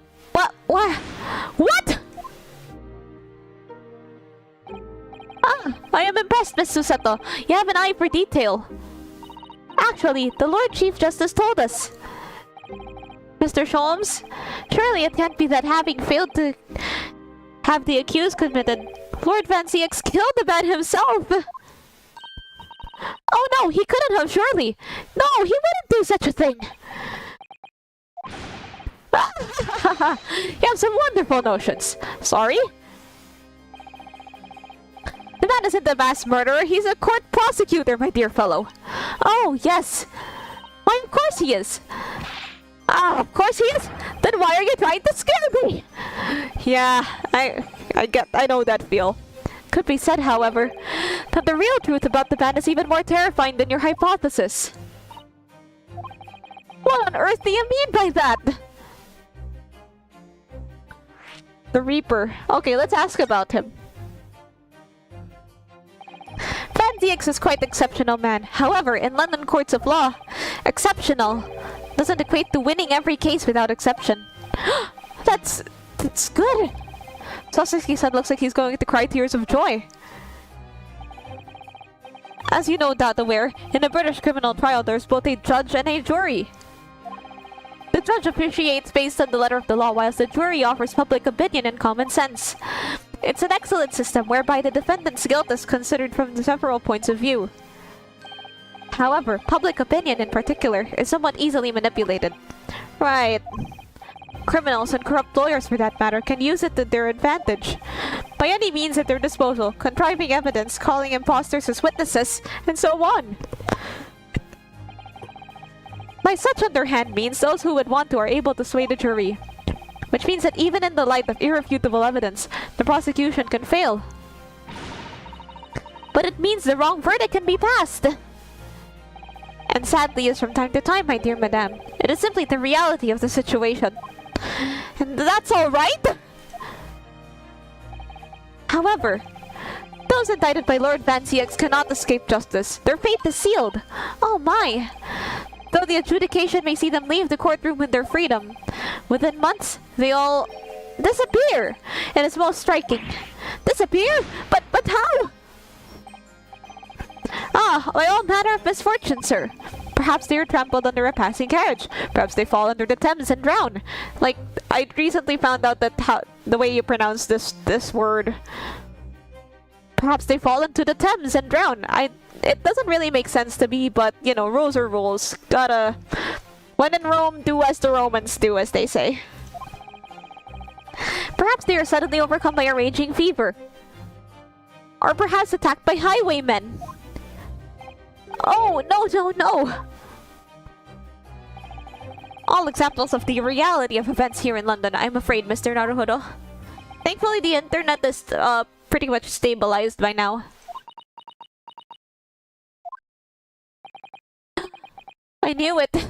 I'm a dead dodo, done for, doomed! Aw, it's okay, Mr. Natsume. Okay, talk about the lodgings. I bet it's that Shakespeare guy that's making it all cursed. You were referring to your room at Mr. Garadub's house, I assume. You mean to say you believe the place is cursed? It's been a year now since I came to Great Britain. But I'd only been in London a week before I started to know the strange feelings in myself. That didn't take long then. Everywhere I looked, there were foreign faces staring at me, laughing behind my back.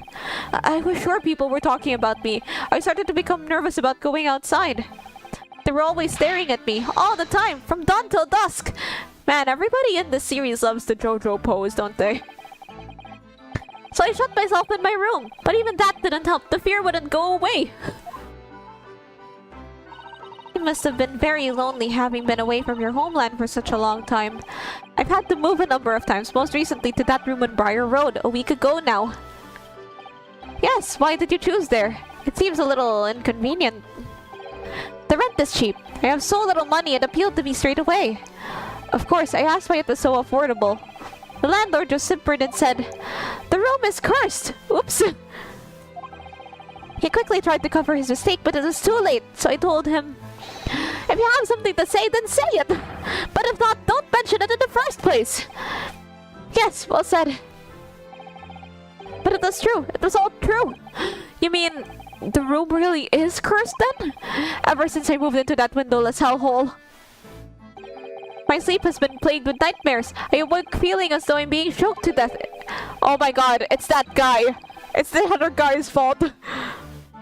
People are stabbed in front of me as I walk down the street. I'm branded a killer, thrown in prison. Nobody wants to know me.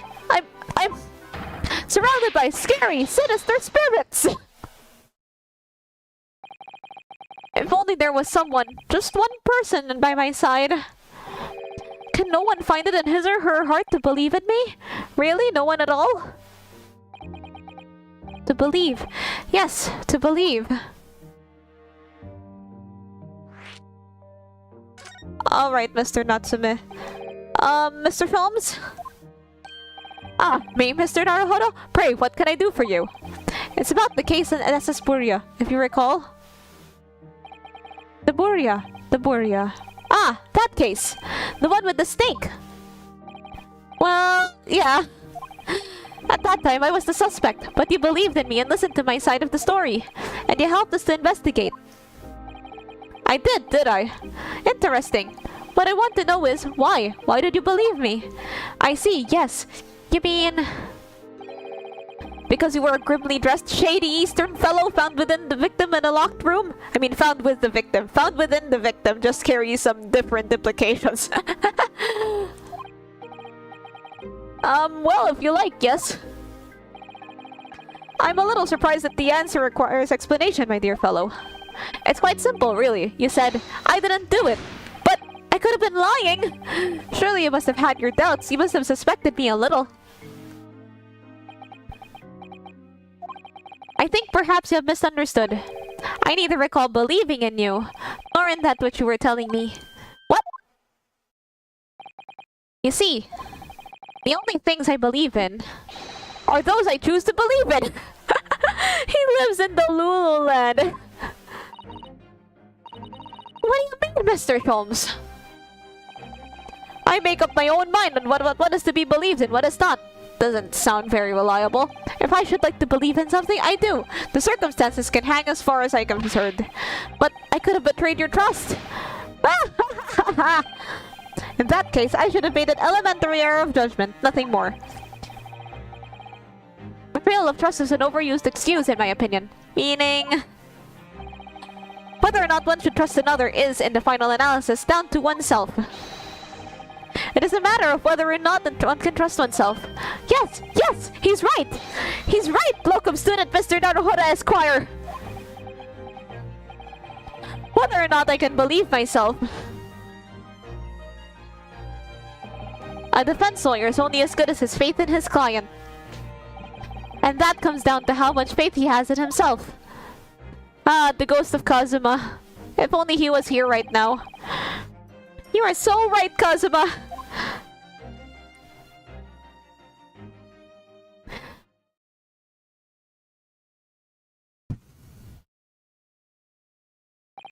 Well, my dear fellows, it is time we were leaving, I believe. Already? Visiting hours are over. The guard will be here shortly to escort us out. There's a restaurant near here that serves excellent trout. Would you care to join me? Oh dear, there is never enough time, is there? Man, I feel that right now. Like, there's so many things I want to do. So many things I want to, like, do with this channel. But I barely have the time to do them. Or I'm just really bad at time management. Mr. Natsume? If you'd like, in the trial tomorrow, I'd be happy to represent you. Welcome, student Mr. Naruhodo Esquire! As I said, I only experienced the British courtroom for the first time yesterday. And although the man I was representing was found not guilty, I lost sight of something crucial. Something crucial? What to believe in? The defendant, justice, or the truth? How to believe, even? But I think I finally worked it out. I've decided I must believe in myself above all else, to trust my instincts. Yes, Mr. Naruhodo. And my instincts are telling me that you, Mr. Natsume, are innocent of this crime. And it's imperative that we prove that in court. Welcome, student Mr. Naruhodo Esquire. I will fight for your innocence until the bitter end, with every weapon available to me. So I hope you'll permit me to represent you tomorrow. As I said when we first met, I'd like to entrust my fate to someone who will listen to me in my native tongue. Of course, Mr. Natsume. It would be fair to say, Mr. Naruhodo, that your mind was, in many ways, made up from the outset. You merely needed the events of today to fully realize it. Yes, I think you're right about that. It's been a roundabout journey, but I got there in the end.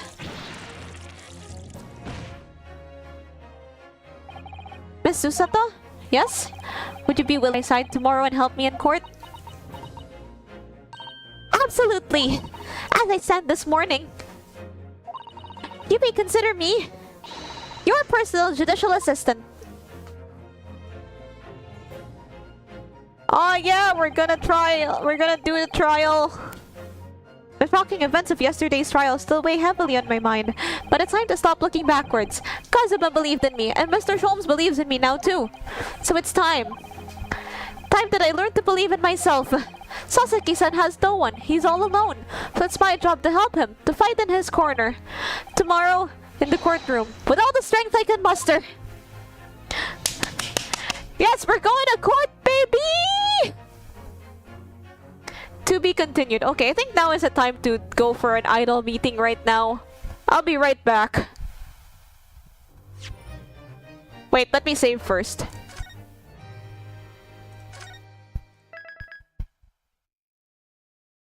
Okay, I'm gonna go right now. I'll be right back.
I'm back!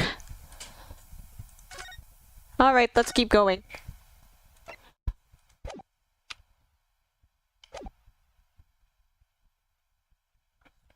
Ah, back in the old courtroom. 20th February, 9:23 AM, the Old Bailey. How's everyone? I'm doing great. I got to play this game. Currently building a model kit. Wow, that's... My fingers hurt. Oh yeah, like, cause you have a lot of small parts. Like, depending on the complexity.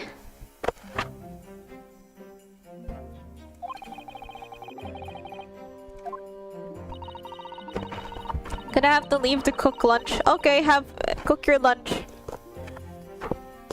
Hope you eat something delicious. See ya.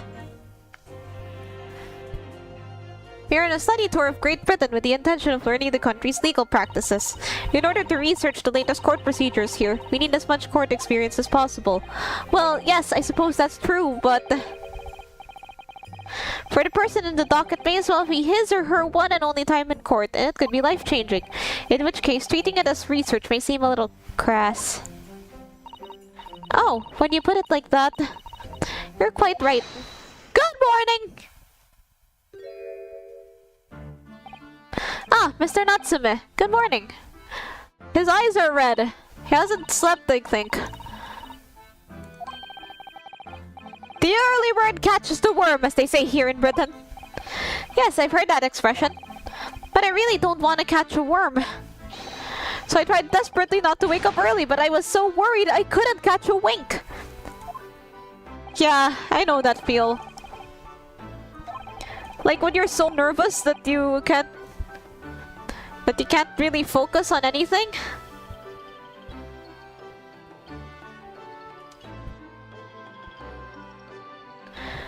Like, sometimes somebody will say, oh, you have to wake up early, there's something tomorrow, but then I'm thinking about other things in bed, and then I can't sleep. Like, even if I try to go to sleep earlier than my usual time, then I have trouble going to sleep. But enough about me and my sleeping habits. Do all literary people take things so literally?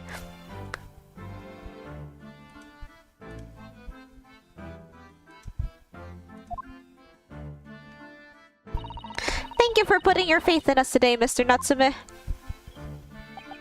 I wish I had 9 lives! My whole future hangs in the balance! I'm too terrified to tremble! Really? Because I can feel tremors in the floor! I can't do this! I can't take it!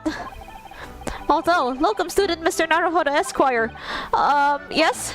I caught a glimpse of the public gallery as I walked by the courtroom. It looked like the opening night of the opera.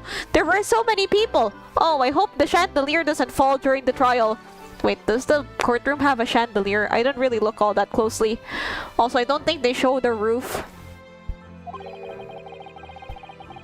I had no idea my case was such a notorious affair here in London. Oh, neither did I. Do you know why that might be, Miss Susato? I'm sorry, Mr. Naruhodo, but I have no idea. So that all-knowing look on your face is just coincidence then, is it? Don't hide the truth from me! It's because of the Reaper, isn't it? Lord Van Zieks? Is that right, Miss Susato? I purchased as many different newspapers as I could find this morning, and yes, Lord Van Zieks is on the front page of every one. I knew it! Sometime after the prosecutor was dubbed the Reaper of the Bailey, he stopped appearing in court, it seems. It's been several years now, in fact, until the day before yesterday. Yes, Inspector Gregson told us something similar. Too nervous for an important exam that I slept through it.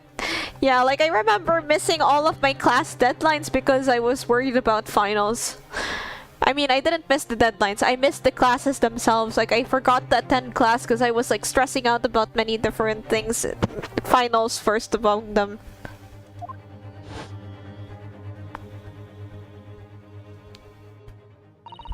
The trial 2 days ago marked Lord Van Zieks' return to the courtroom after a very long hiatus. It's like when your favorite metal band releases an album, and then they don't release anything for like 5 years, and then they release another album, and then everybody's super hyping it. Like nobody cares how good it is. Like they're just happy to have a new album. Like something I noticed about like release schedules with bands. It's like K-pop. Okay, so in K-pop, like 3 months, a 3-month gap between releases is called a comeback. While in rock and metal, it tends to take years. The normal album cycle, I'm not really sure what that is, but I think like maybe 1 year, 6 months. 6 months might already be pretty fast, actually. The normal album cycle might be like 1 year or something, but like metal bands are they take especially long.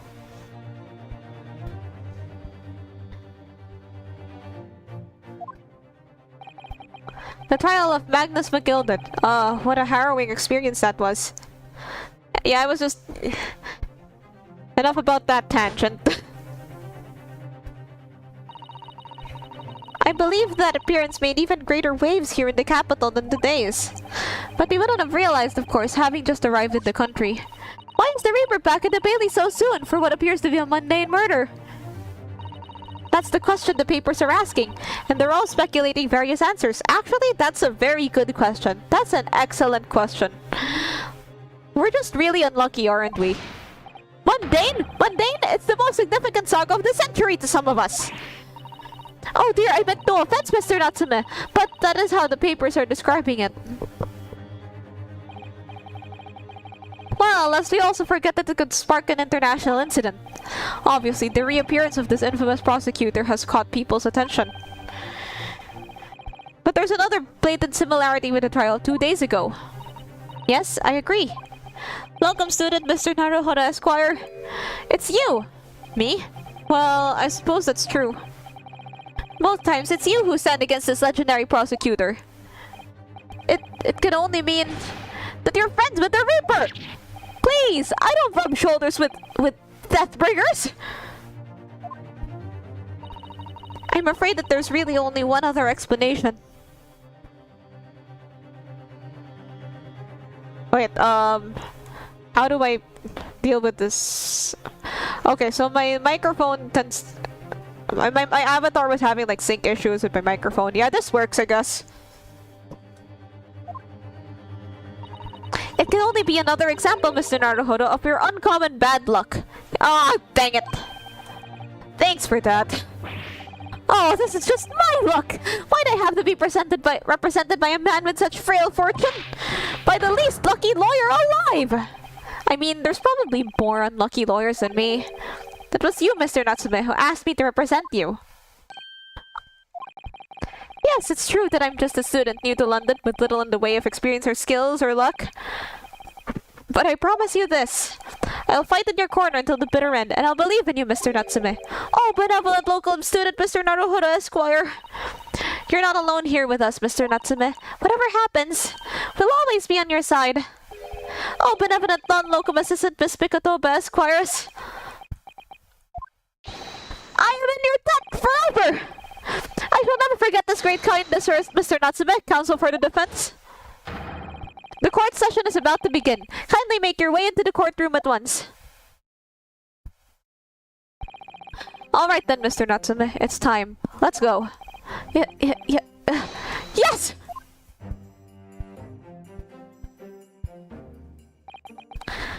This is it. My second appearance in a British courtroom. And my second trial against the Reaper. I hope you're watching over me, Kazuma. Because this time, I won't let my faith waver. I'll believe in my client to the last, just like you believed in me. I believe I can do this now. I'm ready for this fight. Man, is it me or is Kazuma kinda jacked? Like, you can sort of see some muscle definition in his uniform. Maybe he has time to work out amidst all that studying. Maybe the books he lifts are very heavy. We'll figure out the secret to his gains. Perhaps we'll never figure out the secret to his gains, but that's neither here nor there.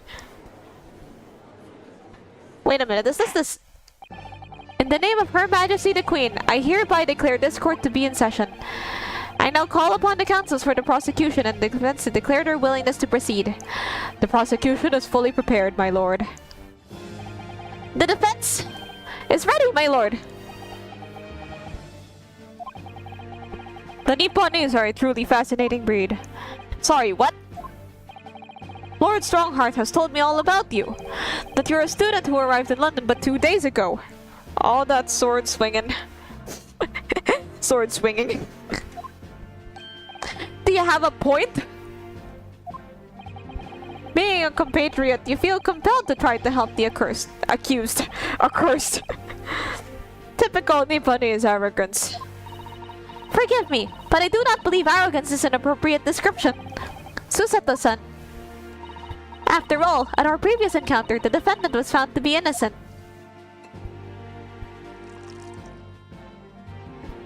That liquid, the 3D modeled liquid, it intrigues me. Very true, and the most fascinating, if dark, trial that was too. The tragic conclusion came later, of course. Here's to the acquitted and his unfortunate violent end.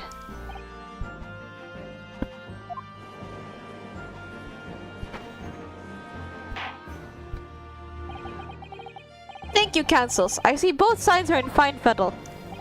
Now, ladies and gentlemen of the jury, are you ready to carry out your duties here in court as impartial members of the public? Oh, that's the guy from the last trial. But I believe in fair play for everyone. Well, I must warn you, I'm rather more ruthless than I appear. Oh, well, not me. What you see is what you get. I'm a peace-loving fellow. I'm afraid to say, I think it's quite possible that mustache foreigner did the deed. Come on, what are we waiting for? No doubt he did it anyway. Eh? Sorry? Didn't quite catch that. That last guy is me. Very well, let us proceed. Your opening statement, if you please. Lord Van Zieks? Very recently, Great Britain signed an alliance with a rising power in the Far East. The accused in the dock today is a student from that same land, asserted Mr. Sasaki Natsume. And while our country has extended this foreign student the warmest of welcomes, regrettably the kindness has not been returned. In fact, the student is accused of a most sinister act. Of plunging a knife into the back of an innocent woman who is doing nothing but walking down the street. A knife crime? I tell you, from bitter experience, those are the worst. Bloody oath they are! Just look at that sallow complexion and short stature. He is one of those dreadful Japanese.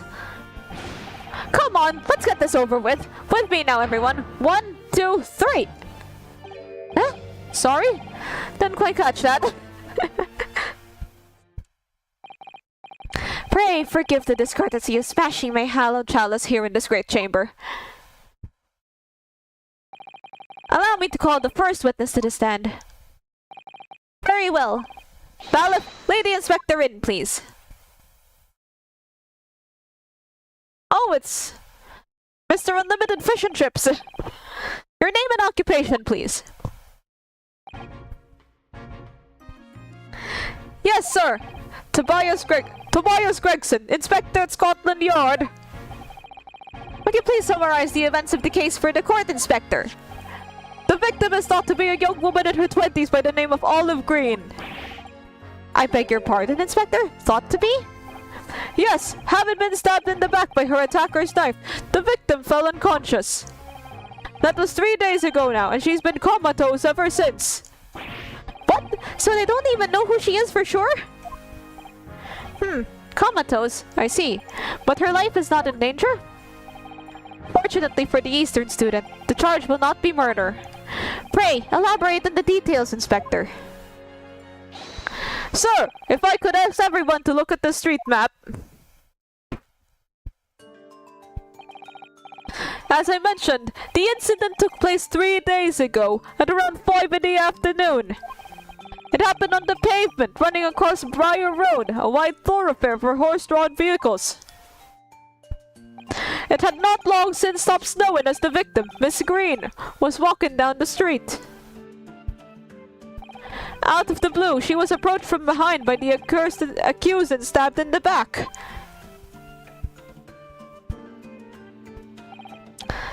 Luckily, the young lady's life was spared, and she's currently being treated in one of the city's hospitals. But being unconscious as she is, we've been unable to take a statement from her, of course. This is the case file with everything we need to know about the victim so far. Thank you, Inspector. The court will accept the documents as evidence, if you please. The judge looks like Santa Claus. The case file has been entered into the court record. What of the weapon that was used? Sir, I have that here. It was removed from the victim's back.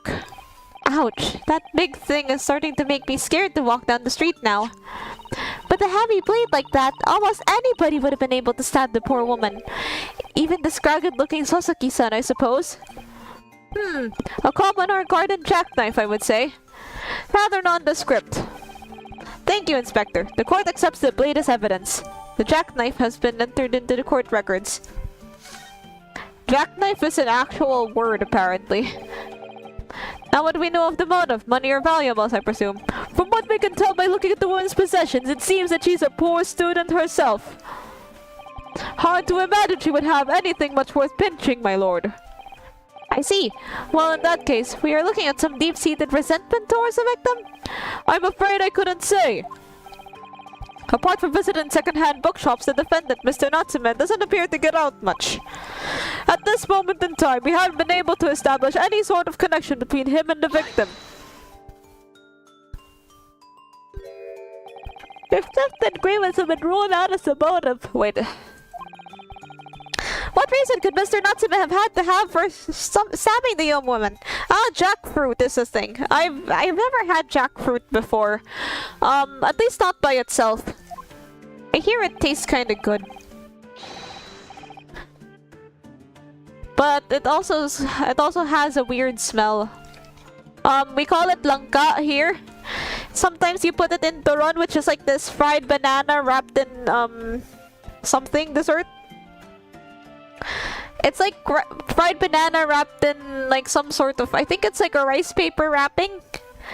It's sweet, and sometimes they put jackfruit in it. But that's the only way I've ever had jackfruit.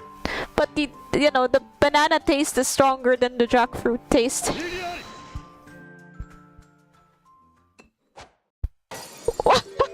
He's so cunty. Pray forgive the discourtesy of flinging a freshly uncorked bottle into the public gallery. Well, some of the public gallery is gonna be asking for a lawsuit. But your words have soured its hallowed bouquet. For it is you, my learned friend, who is being heavy-handed here. Yeah, he's so cunty. What? Scotland Yard does not arrest people without good cause. That should be beyond question. Inspector Gregson, the prosecution calls for your formal testimony. Explain to the court precisely why the constabulary came to arrest the Nipponese student. Yes, sir! Yes, sir! Witness testimony. Why did I say that? As said, it was 5 o'clock in the afternoon when the incident occurred, and there was an unusually light fog. Visibility was reasonably good, and there was no one else about but the victim and the accused.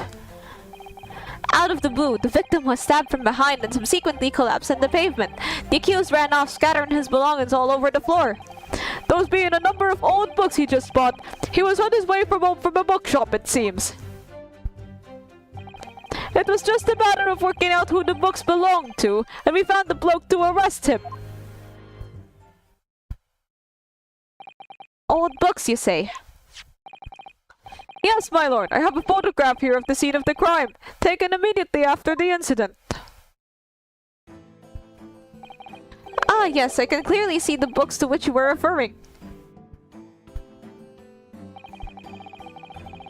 I will take that photographic print as evidence, please, Inspector. The crime scene photograph has been entered into the court record. You Nipponese are a spineless breed, too cowardly to admit defeat. Denying everything despite overwhelming evidence to the contrary. Well, Forgive me, Lord Van Zieks, but the defendant is not denying everything, as you put it. What are you doing, Miss Susato? Do go on. Mr. Natsume has admitted to playing some part in the incident. Isn't that right, Mr. Naruhodo? Well, now that you mention it, when we visited him in the prison yesterday, he did tell us what had happened. As I was walking along that accursed pavement, I could make out the sole silhouette of another ahead of me. A woman wearing a green overcoat she was, and just as I went to overtake her, she suddenly let out a little scream and collapsed onto the cold, hard slabs of stone at my feet. I was terrified. I had to get away from there. So I ran as fast as my legs would carry me back to my accursed lodgings. Okay, but like, is that place really cursed? Maybe it'll appear later. A green overcoat? Well, that's exactly why the woman in that print is wearing. Oh my, a photographic print in full color. What will the world come up with next? You won't believe this, but in a few years, the photos will start to, wait for it, move. Well, just in black and white at first, but then color is but then they'll start to move in color. Fantastic. Amazing. Technology is incredible. The defendant has done nothing more than admit he fled the scene of a terrifying incident. Wait, it's kind of convenient that right now we have a picture in color where all the other pictures before were in black and white. They just brought out the color now. I don't know, just thought I'd point that out.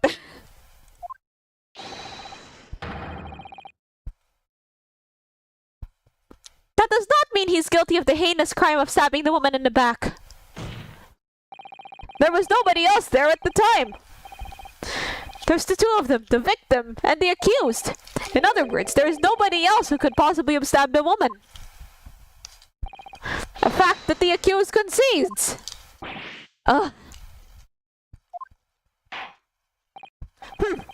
It seems this cross-examination could prove to be pivotal, counsel. Proceed, please. Yes, my lord. Nothing for it. I have to use this cross-examination to turn the tables. It's our only chance. Okay, it's cross-examining time.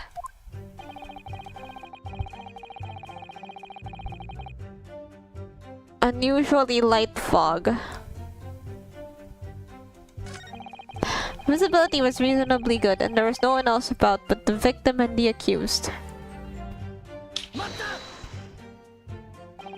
How are you able to state that with any certainty?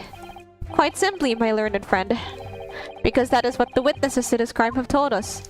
Ah, yes, Inspector Gregson mentioned the witnesses yesterday, didn't he? That's right. One of them is a policeman, I believe, from Scotland Yard.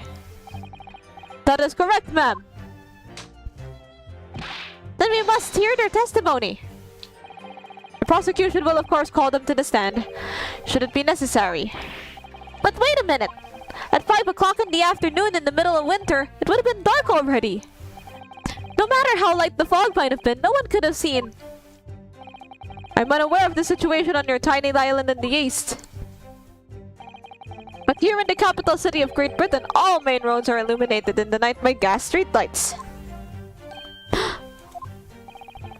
The prosecution believes there would have been ample light by which to witness the crime. Quite! Here in London, for the first time in history, mankind has completely conquered the darkness. Wow, you'll just conquer anything, won't you? Which means you really need to hear those witness statements. If I could just get through the fog of this cross-examination, maybe we'll be able to. It seems the counsel for the defense is taking stock.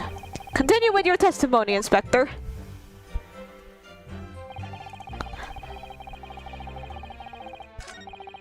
The accused ran off, scattering his belongings all over the floor.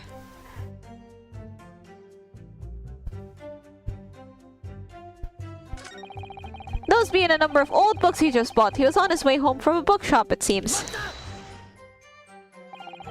The defendant apparently visits a second-hand bookshop on a daily basis. Yes, so I understand. A shop full of old English literature. I commend the accused on the lofty subject matter of his scholarly attention. Even take things and claim it as their own. Yeah, sadly. The bloke's room was a stacked floor to ceiling with those musty old books. Can you tell us more about the bookshop in question, please, Inspector? Well, if I must, I'll have to ask you to look at the street map again, if I'm afraid. The closest second-hand bookshop to the accused lodgings at this place here, Bourbon Books. A little place at the corner of Briar Road and Meerschaum Street. Internet. As it happens, the accused is currently living in lodgings on the other side of Briar Road at the opposite end. Which means it doesn't take a genius to work out the route he would have taken home. Something like this. The local map information has been updated in the court record. Yes, I concur with your conclusion, Inspector. The defendant would have certainly passed the scene of the crime if he was home from that particular shop. Mr. Naruhodo, I think that what the inspector just told us could turn out to be of vital importance. Yes, Internet, please hang in there! I need to go through this trial! The most important point that the inspector just made is...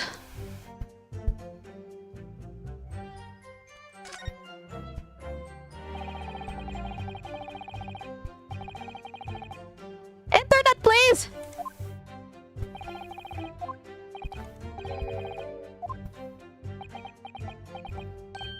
Eh? Are you winding me up, Sunshine? Are you winding me up, Sunshine? So, it reminds me of this YouTuber that I watch. He also says stuff like this. Are you winding me up, Sunshine? I just explained that! Got the map out and everything! Use red blooming ink! Do the bloke's route home for you! I distinctly remember seeing you not along, Counsel. Oh, yes, of course. Must have been so nervous I didn't take it in. The blunder of the day goes to you, my learned friend. Oh my god, shut the fuck up! I'm trying to solve a case here! I would strongly advise you to look carefully through the court record at this stage. Yes, miss! At once, miss! Sorry, made a mistake, miss. The most powerful people in the Ace Attorney universe are clearly young girls.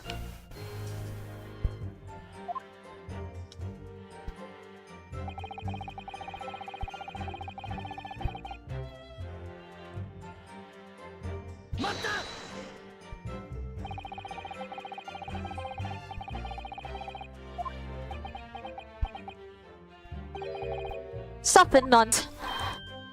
Sorry? That Jack in office, that busybody, just comes and sticks his arm in whenever we ask him or not. But according to what I have here, Mr. Holmes was shown to the scene by Scotland Yard detectives. Because, well, that was nothing to do with me. The lads in my scene does have done it without my permission. Ah, I tell him again, whenever something happens, send word to headquarters. Then follow your blooming instructions, mate. I see. That meddler gets his hands on any details, we'll be reading it in Rand's magazine next month. And you can bet your last fortune that I'll be in there too, stripped of all my hard work on the case. Yes, Mr. Sholmes. No, Mr. Sholmes. Aren't you clever, Mr. Sholmes? That's all the things I'll be getting. Inspector, if the man is providing detrimental to Yard's activities, perhaps I should step in and deal with him? Ah! It appears Inspector Gregson is lost for words. The Reaper's words carry a lot of weight, obviously. The little Japanese books already admitted it. He's admitted those books all over the pavement were ones that he bought that day.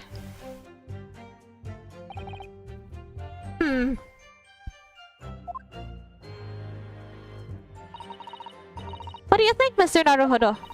If you're unable to sway the jury during this cross-examination, I'm afraid that Mr. Natsume's fate will be sealed. Yes, they're sure of finding him guilty. So one way or another, I have to expose an undeniable inconsistency. Yeah, I won't be too loud because of,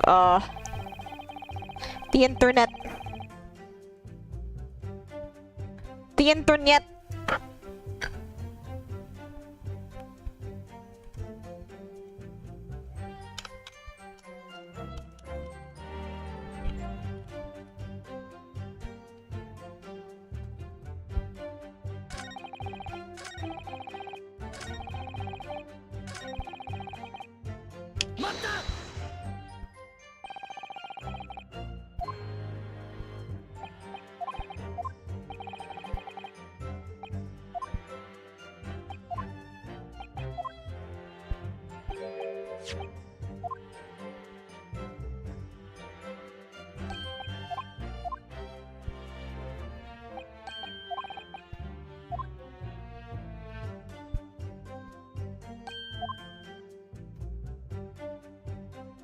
Okay, internet seems to be back to stability. Yes, okay, blah blah blah. I already read through all this.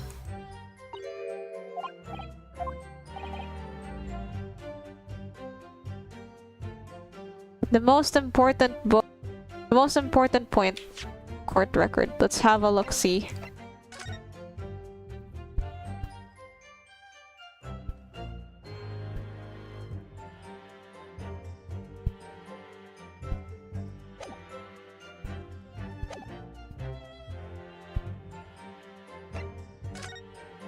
The bookshop's name? Inspector Gregson, may I ask you a favor? What? Would you kindly add the name of the bookshop to your formal testimony, please? I believe it may be of vital importance. Maybe? Oh, well, you know, I mean, yes, it could be a very important clue. Very well. Not that I can see it being of any great significance, but please revise your testimony accordingly, Inspector. Yes, sir, my lord. Whatever you say. Could the man be any more sardonic?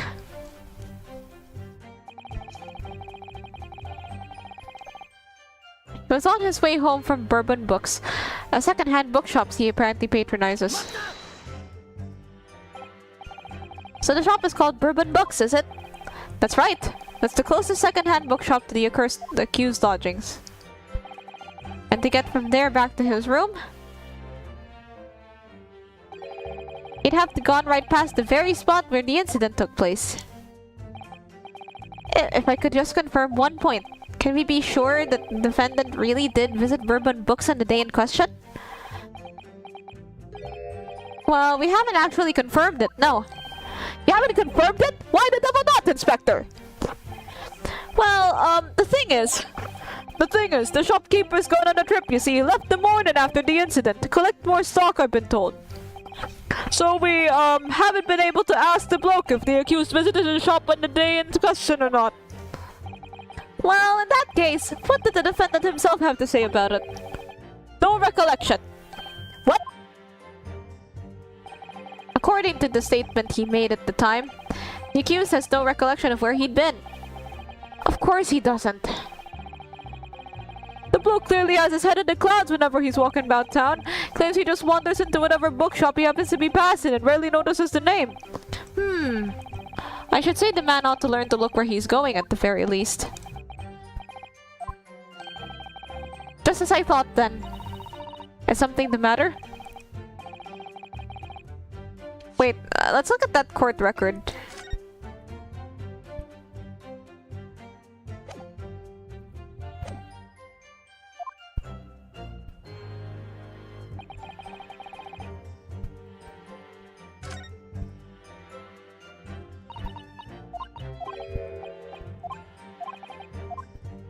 Oh, the bookshop that he visited.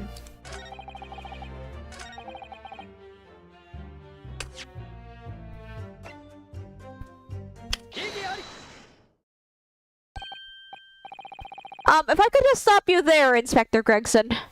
Please, the internet, it's just getting good! What is it? What is it, Sunshine? I'm a busy man, you know! This is a receipt that we found in Mr. Natsume's room. It was issued on the day of the incident and details the purchase of 3 second-hand books. And you found that in the accursed room, did you? Yes, but the point is not where the receipt was found, but the name of the shop printed on it. Go on. This receipt was issued from a bookshop called Your Books!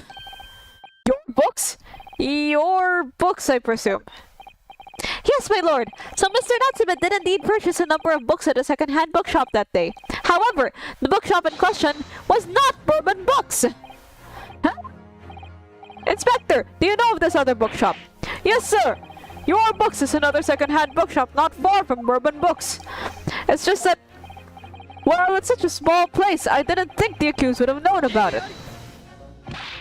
But in fact, it is the bookshop in which the defendant visited on that day in question. And this receipt proves it! Yes, for what difference it makes. Wherever the man purchases busty tomes, it makes no difference in the final analysis. I disagree! I mean, after all, we have the street map here, if that might be of any help. Oh, yes, thank you. Have a look at this, please. If the defendant had been returning from Bourbon Books, then yes, he would almost certainly have passed where Miss Green was attacked. However, if we take into account the fact that he was actually at another bookshop, Your Books, it may very well turn out that he wouldn't have passed that location at all. Could that be true? My, it rather depends on where this other bookshop is, but I do declare it may be a possibility. Is that right, Mr. Lawyer, sir? What you just said? Absolutely! It absolutely could be right!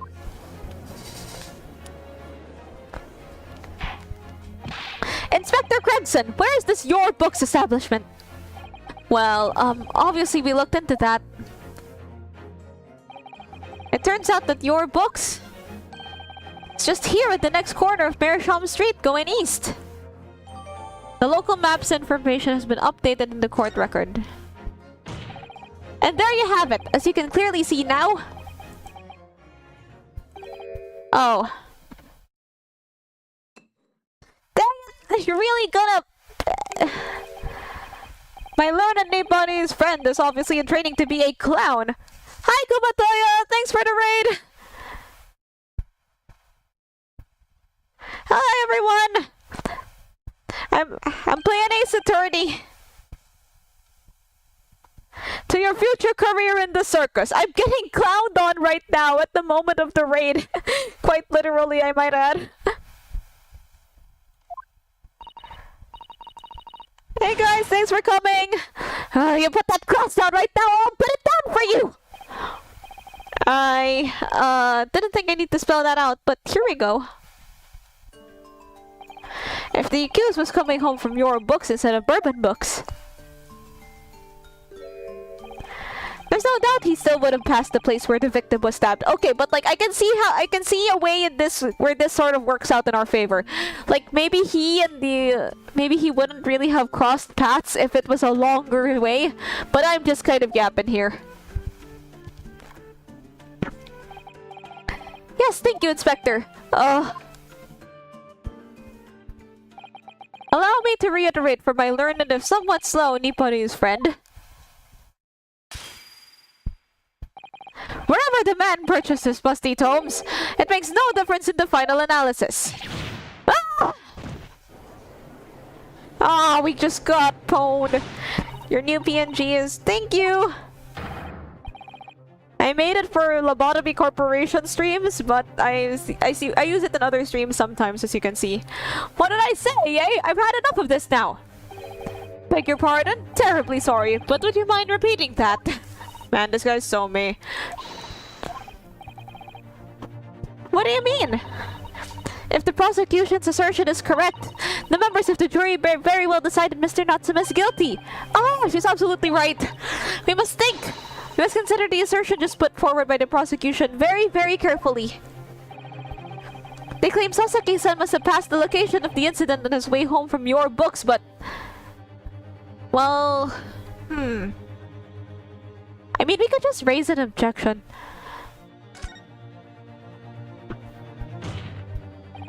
The assertion just made by the prosecution is fundamentally flawed.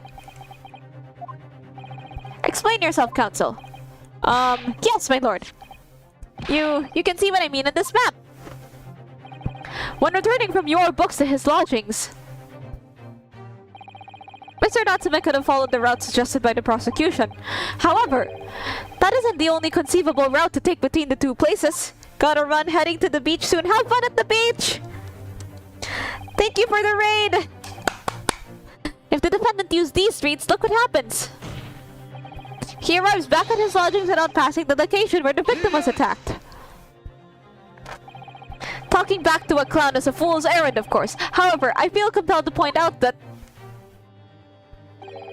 that route is what commonly referred to as the long way around.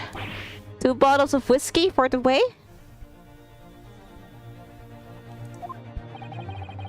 On a cold winter's night, why would any man choose to take a longer route home?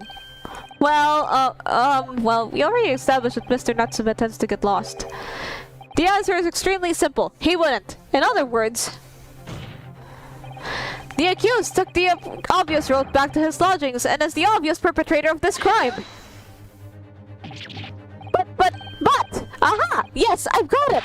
Obviously, you must ask the man himself. Ask Mr. Natsume which route he took home. I've already informed the court of the accused's response to such questioning. He claims he has no recollection. That's right. As I said, the bloke seems to spend his time outside wandering aimlessly from A to B. That day was no exception. He says he doesn't remember where he was or which route he took home. Well, I could still be right. I don't believe this! We're getting so clowned on right now!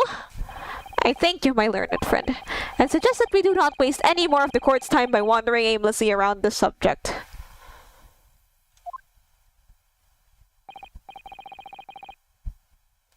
Pray, what say you, insightful jurors? Oh, fuck's sake. But even if that is the case, the defense still— Hold it! We're so dead. I agree with Lord Van Zieks wholeheartedly and in every way. I don't believe it! Does this mean we members of the jury are completely convinced now? Very well, in that case I hereby call upon all members of the jury to present your findings to the court. Guilty! Guilty! Guilty! Guilty! Guilty! Guilty! Oh, we're so screwist. Wait, did I just lose the game? Or is this like a staged loss? Please let it... It would appear that the jury's leaning is unanimous. Oh, we're so done. Sorry, mister. To the insightful members of the jury, I applaud your brave resolve. You serve queen and country admirably. Mr. Naruhodo. No, not yet. This isn't over yet. I still have one last chance to sway the opinion of the jury. I have to tip the balance of the scales the other way. I have to turn this around. Somehow. Those are the eyes of Query not yet willing to give up and die. So I presume you intend to wield your rights again in this trial? Rights of the defense written in the antiquated British law that should have been buried long ago. Yeah, you sore loser. Call it antiquated if you will, but it's the defense's prerogative to carry out a summation examination if it so chooses. Very well, counsel. In accordance with the letter of the law, we shall proceed with the summation examination. Are the members of the jury ready, Mr. Foreman? Of course we're ready. I'm all too familiar with that Nipponese whippersnapper and his uncas' refusal to throw in his alley. Uncas? That's new. Very well then. Ladies and gentlemen of the jury, you'll each explain on what grounds you have determined the defendant to be guilty.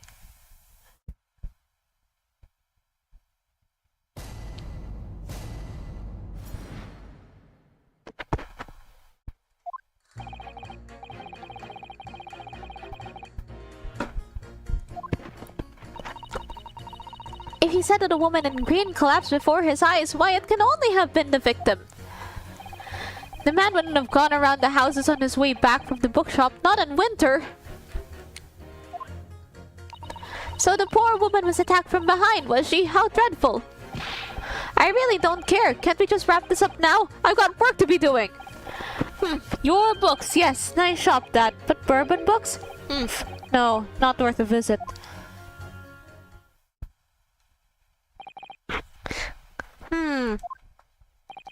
With only minor exceptions, the reasons for finding the defendant guilty are all too clear.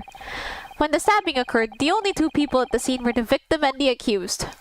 And the accused himself has admitted to seeing the victim in her green overcoat sink to the ground before his eyes. Furthermore, we have heard from the inspector that the defendant then fled the scene. I must say, I would have ample grounds to convict this man already. Oh dear, even the judge appears convinced of Mr. Natsume's guilt now.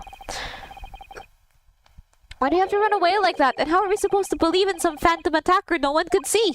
This is impossible. How can I possibly make a case for the defense? Mr. Naruhodo, this is no time for grumbling. If we want to force the trial to continue... Yes, I know. I have to turn the tide. I must make the jurors change their minds. Well, 4 of them at least. Exactly. We have no choice but to forge forward. Okay, let's have a look-see at that court record.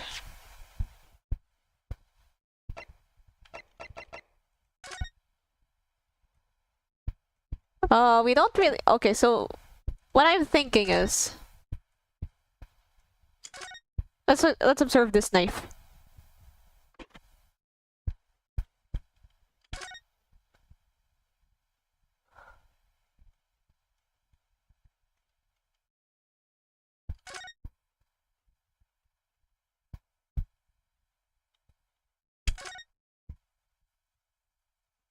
Oh, look here, Mr. Naruhodo. Just a tip. A small piece of the blade appears to be missing. You're right. Well spotted, Miss Suseto. I wonder what could have happened to it. Yes, you don't think it could still be lodged in the victim, do you? Oh dear, I do hope not. That sounds terribly painful.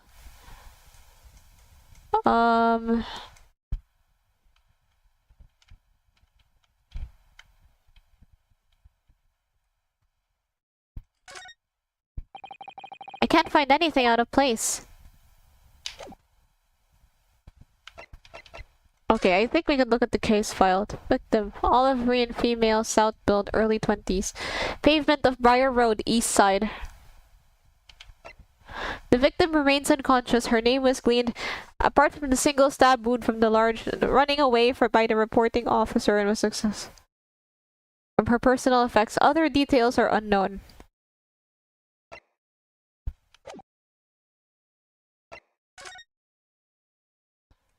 Okay, we don't know what path Natsume took. Also,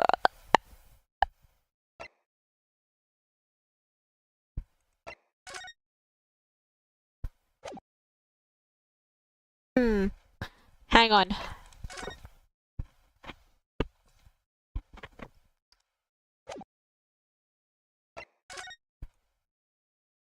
So here's like her back. Here's her bag. But it would be really nice to know what direction she was facing in. Yes, my lord. I just need to keep this trial going somehow. Whatever it takes. I think now is a good time to save.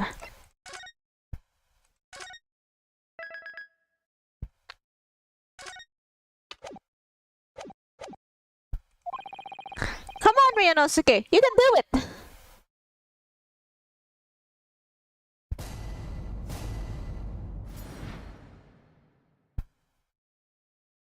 The defense's rebuttal. For pity's sake, that little nip on his oddity already admitted it himself, didn't he?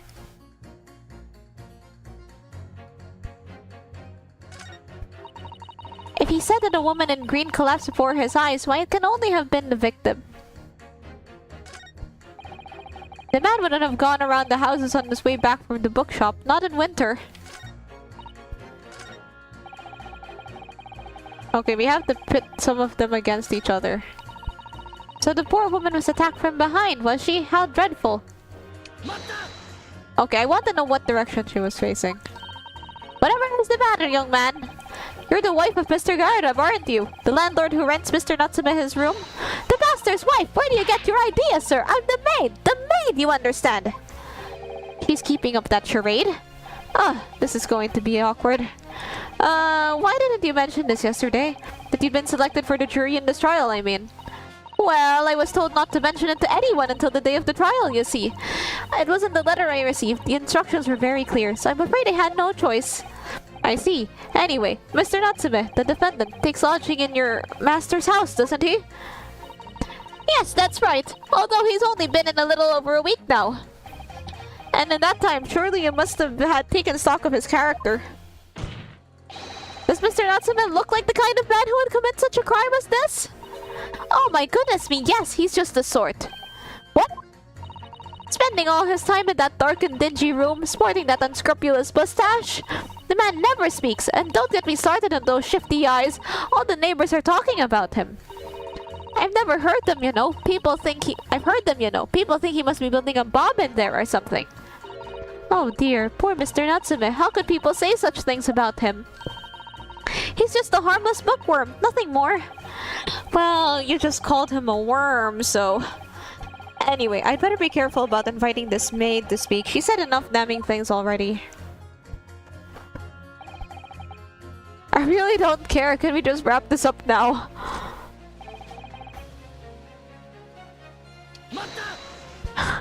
Let's question this guy's book tastes. Fold it, you say? Fold what? No. What I meant is hold it. What I wanted to ask was, do you visit your books often? I like the old books they have in there, yes. I enjoy reading them over a nice cup of old tea.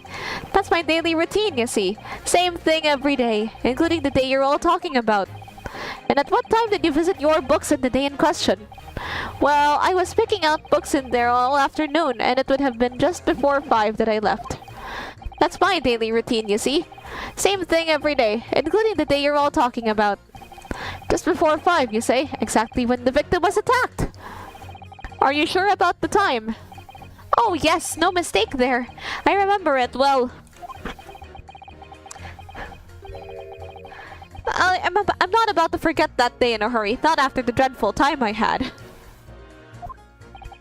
What do you mean? Well, I was walking down Calabash Road when I slipped on the ice and donked my head.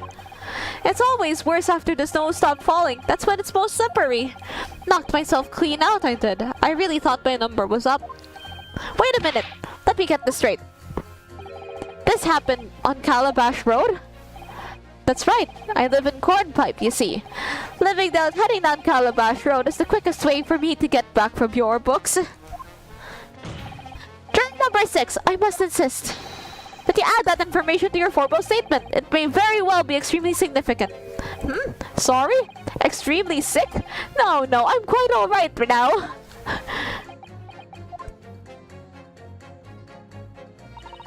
It sends a shiver down my spine to hear the members of the jury so convinced of Mr. Natsume's guilt. But I can't help feeling that some of their opinions are rather subjective.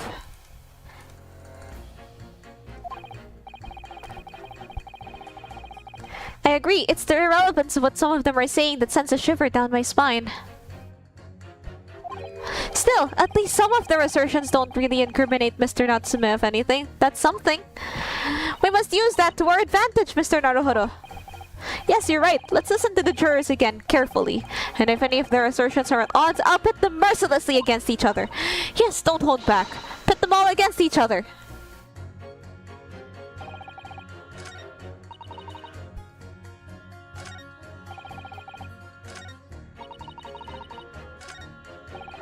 Wait, let's ask him.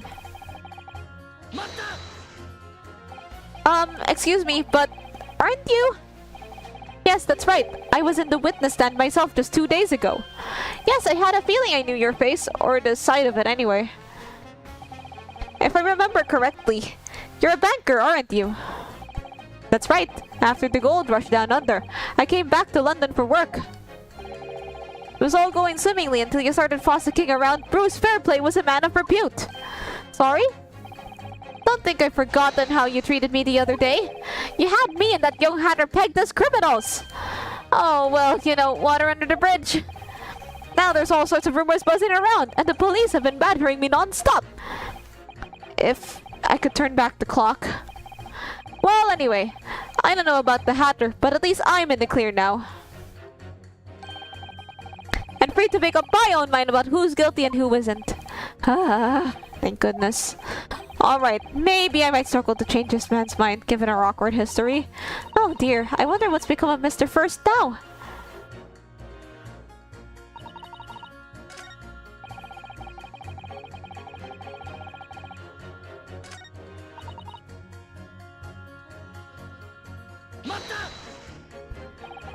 You're right that at the time of the incident, the defendant admits to have been seeing someone wearing a green overcoat walking ahead of him. Well, quite, that's precisely my point. Clearly that someone wearing green was the victim. And clearly that funny little Lipanese man with the disturbing mustache is the culprit. But let's not forget, madame, the defendant vehemently denies attacking the woman. Why, of course he does. If he admits to stabbing her, his life is over. The man is obviously a liver-faced coward, honestly, claiming the woman simply collapsed before his eyes. But if that's a lie as you're suggesting, do you not think he would have concocted something more credible? Oh, I really couldn't say. After all, you are foreign. Who's to say that what goes through your funny little minds? I could tell you what's going through my funny little mind right now, but you wouldn't like it. I do declare that the man has already made the admission. He himself has stated there was nobody else around. Surely the conclusion is obvious. No one else could possibly have committed this awful crime. Ugh. No one else could have done it. The accused must be the man. Really, couldn't be more simple. Your argument is compelling in its simplicity, I must admit. Oh my, you are too kind, my lord. That went well, for her.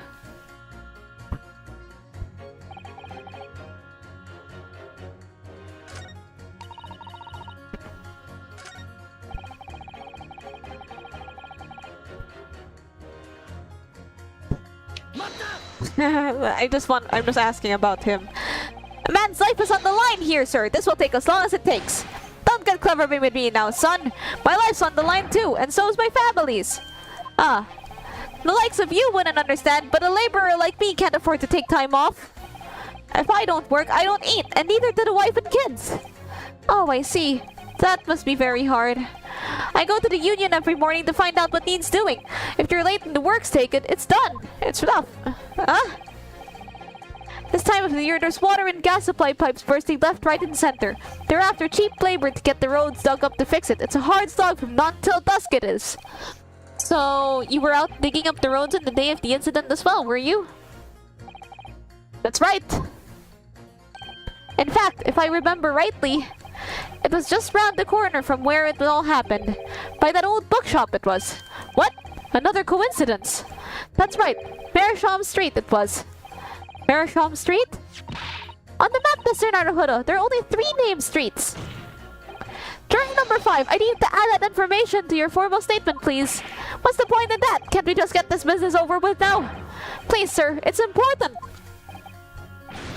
Fine, I'll do it then.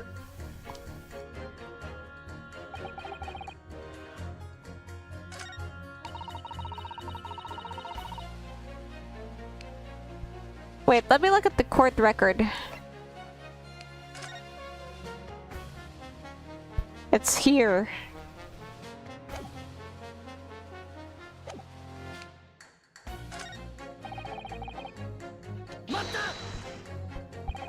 But you can't deny that there are other routes Mr. Natsume could have taken back from your books. Oh yes, like you drew on the map, you mean. What was it? Calabash Road or something? Precisely.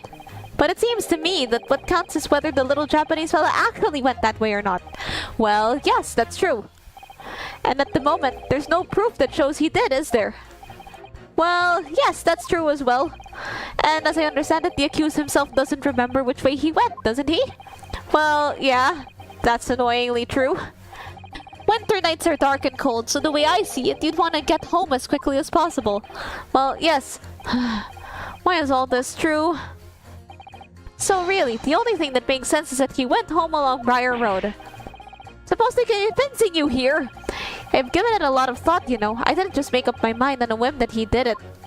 Yeah, sure, honey. If there was some logical reason why he might have gone Calabash Roadway, it'd be different.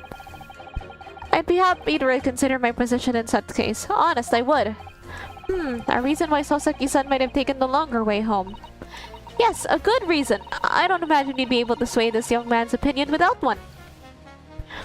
Okay, internet is...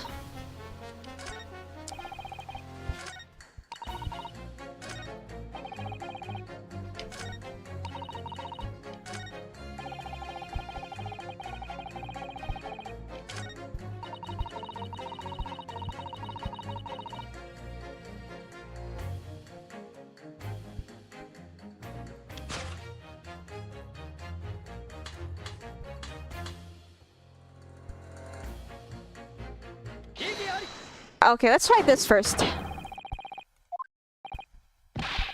A flaw? What are you talking about, Counsel? Well, juror number 2? Juror number 6? My, whatever do you mean, sir? I think perhaps the old man didn't hear you. Unbelievable! It's not like I was loud or anything. There's at least one fact of which we can be sure here. The bookshop receipt found in this clearly indicates that on the day of the attack, he had been to your books and purchased a number of second-hand titles. He then returned home on foot. But the man says he has no recollection of his return journey. That's correct. But what he does remember is seeing someone appear in front of him on the way. Someone in a green overcoat who suddenly collapsed in the pavement before his eyes. Yes, we are well aware of all of this. The poor young woman who was stabbed, obviously. Can we really be sure of that, madame? My, whatever do you mean?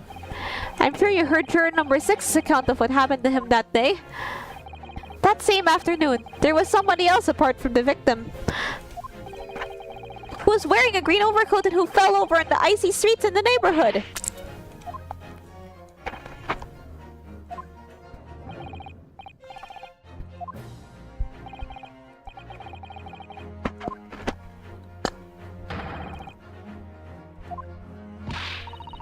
Are you really suggesting that the person in the grid of the bench here would mean today?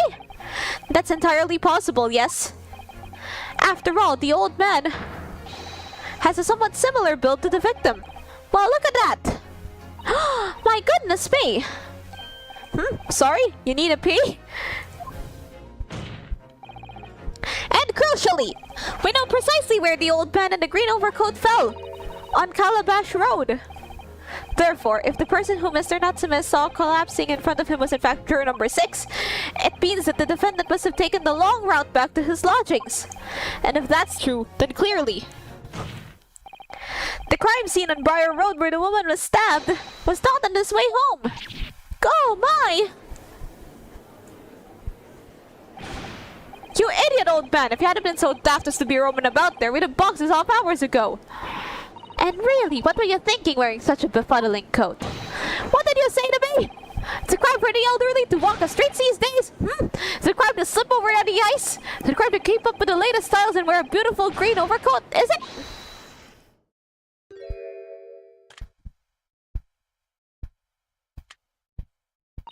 My lord, I do hope it won't cause any inconvenience, but... You'd like to change your leaning, I presume? I do declare that I would. I should like to call for a verdict of not guilty. Thank you. And I would too. What? Is it a crime to change your mind, is it? Well... Not guilty!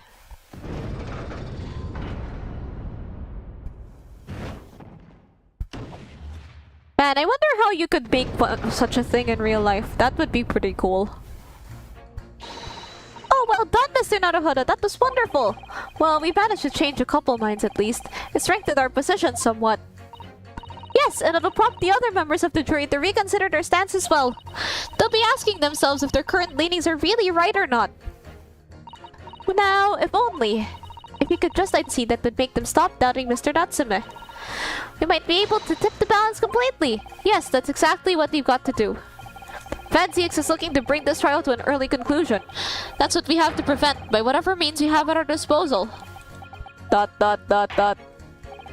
Thank you, Counsel. On with the summation examination, please.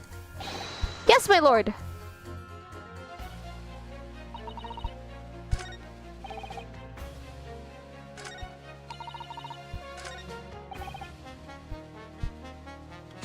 Thank you, crazy old man.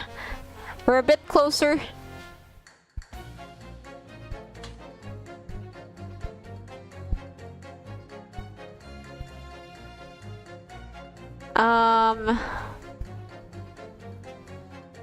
Please be correct.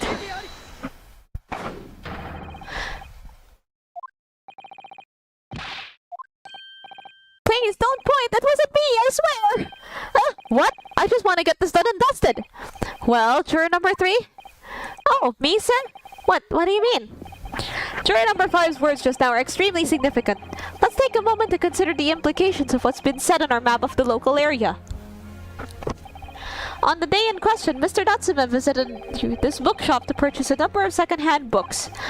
And on the same day, we now know that there were works being carried out at Meerschaum Street, making it impassable, which makes it the defendant's route home could not have taken him along Meerschaum Street and down Briar Road. Oh yes, of course! What do you think, sir? Well, yes, you can't argue with that really, can you? We must have had a good 2 yards or more of the pavement up. Every gentleman and gentlewoman that came along had to turn back and go the other way.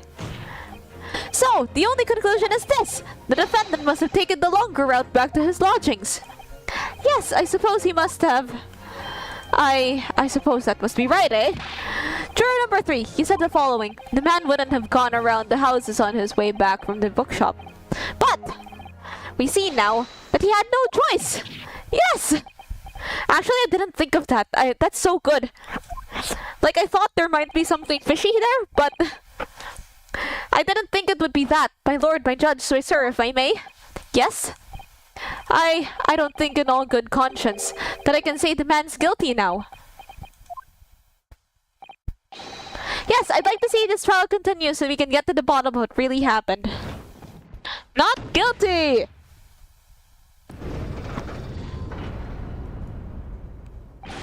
What about you, sir? Who, me? Well, alright then. If there's a hole in the prosecution's argument, it should be filled in, that's what I say. Not guilty! Well, that summation examination has concluded a rather large shift in opinion. The ayes 2, the noes 4, so the noes have it. Not guilty, they say, among the members of the jury. The trial will continue. Objection!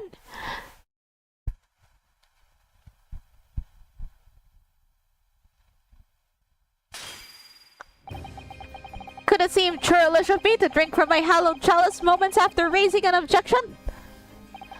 Only to crush it in disgust?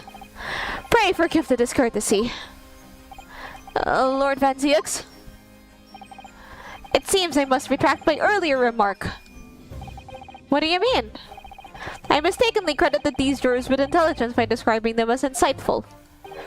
Yet we have just witnessed them falling for a cheap trick performed by an Eastern Whatever do you mean? I I haven't tricked anyone! Everything I've said is the truth! Indeed, stalwart juror number 5 was undoubtedly repairing the road as he claims. I believe you said it was a good 2 yards of the pavement that which you have excavated, sir? That's right, it took me the whole day and they paid me a measly tuppence for it. Now, my learned Nipponese friend, tell me, do you have any notion of the distance that 2 yards represents? Well, if I'm honest, I don't have a clue, no. Metric system, do you speak it? Okay, if I remember correctly, a yard is 1.2... actually, I don't know. I don't use imperial units. It's been a while since I've used imperial units, but 2 yards should be pretty... I mean, if that other guy... okay, enough about imperial units. 2 yards is a little less than 2 meters. Less than 2 meters? That's not much at all. It's readily vaulted by anyone of moderate vigor. Would you not agree, my stalwart friend? Eh? Me? Well, I can't say you're wrong, no. What? And did you perchance erect a sign to prevent pedestrians in passing the site of your works? Huh? I wouldn't dream of it. What a waste of time.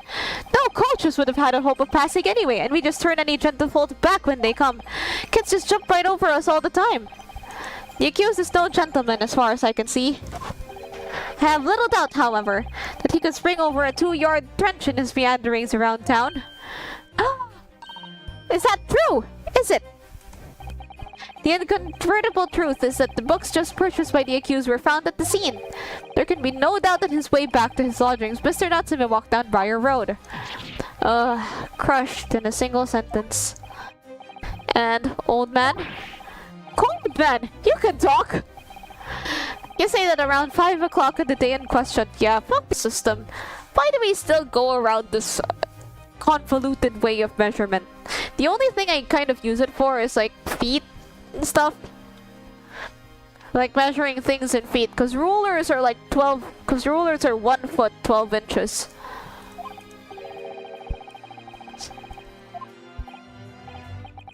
I can't say as I remember.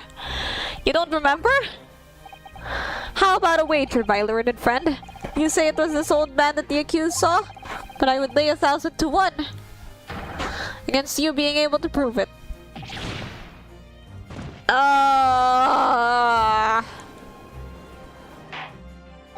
ZX, explain yourself, my lord. If you had a trenchant argument of your sleeve, why in the world did you not proffer it during the summation examination? I wanted to give this young foreign student the sightseeing experience he no doubt came for. I wanted him to see for himself how the opinion of the jury is so readily swayed. But my hospitality has its limits, and they have been reached, I feel.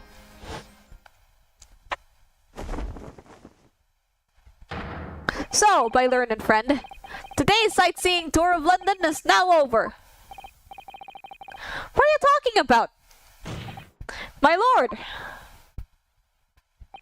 The prosecution requests permission to call its next witnesses to the stand. Granted. Bailiff, bring forth the witnesses! I hope the stream is still working. Like, yeah, Twitch people, all my VODs are on YouTube. Mr. Naruhodo, do you not remember? We've been told on several occasions that we were eyewitnesses to the incident. Yes, I remember. One of them being a Scotland Yard policeman, no less. I'm afraid that's likely to be the prosecution's next witness.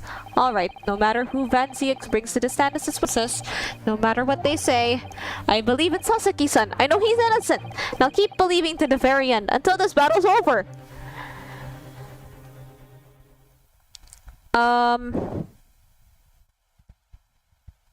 These two.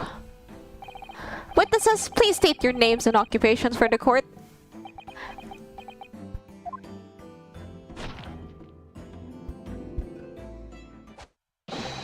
Constable Rolly Pizza! Nothing to report on the streets, sir! And I'm Mrs. Bates, but which is my name? I'm proud to say I'm this young town hero's wife.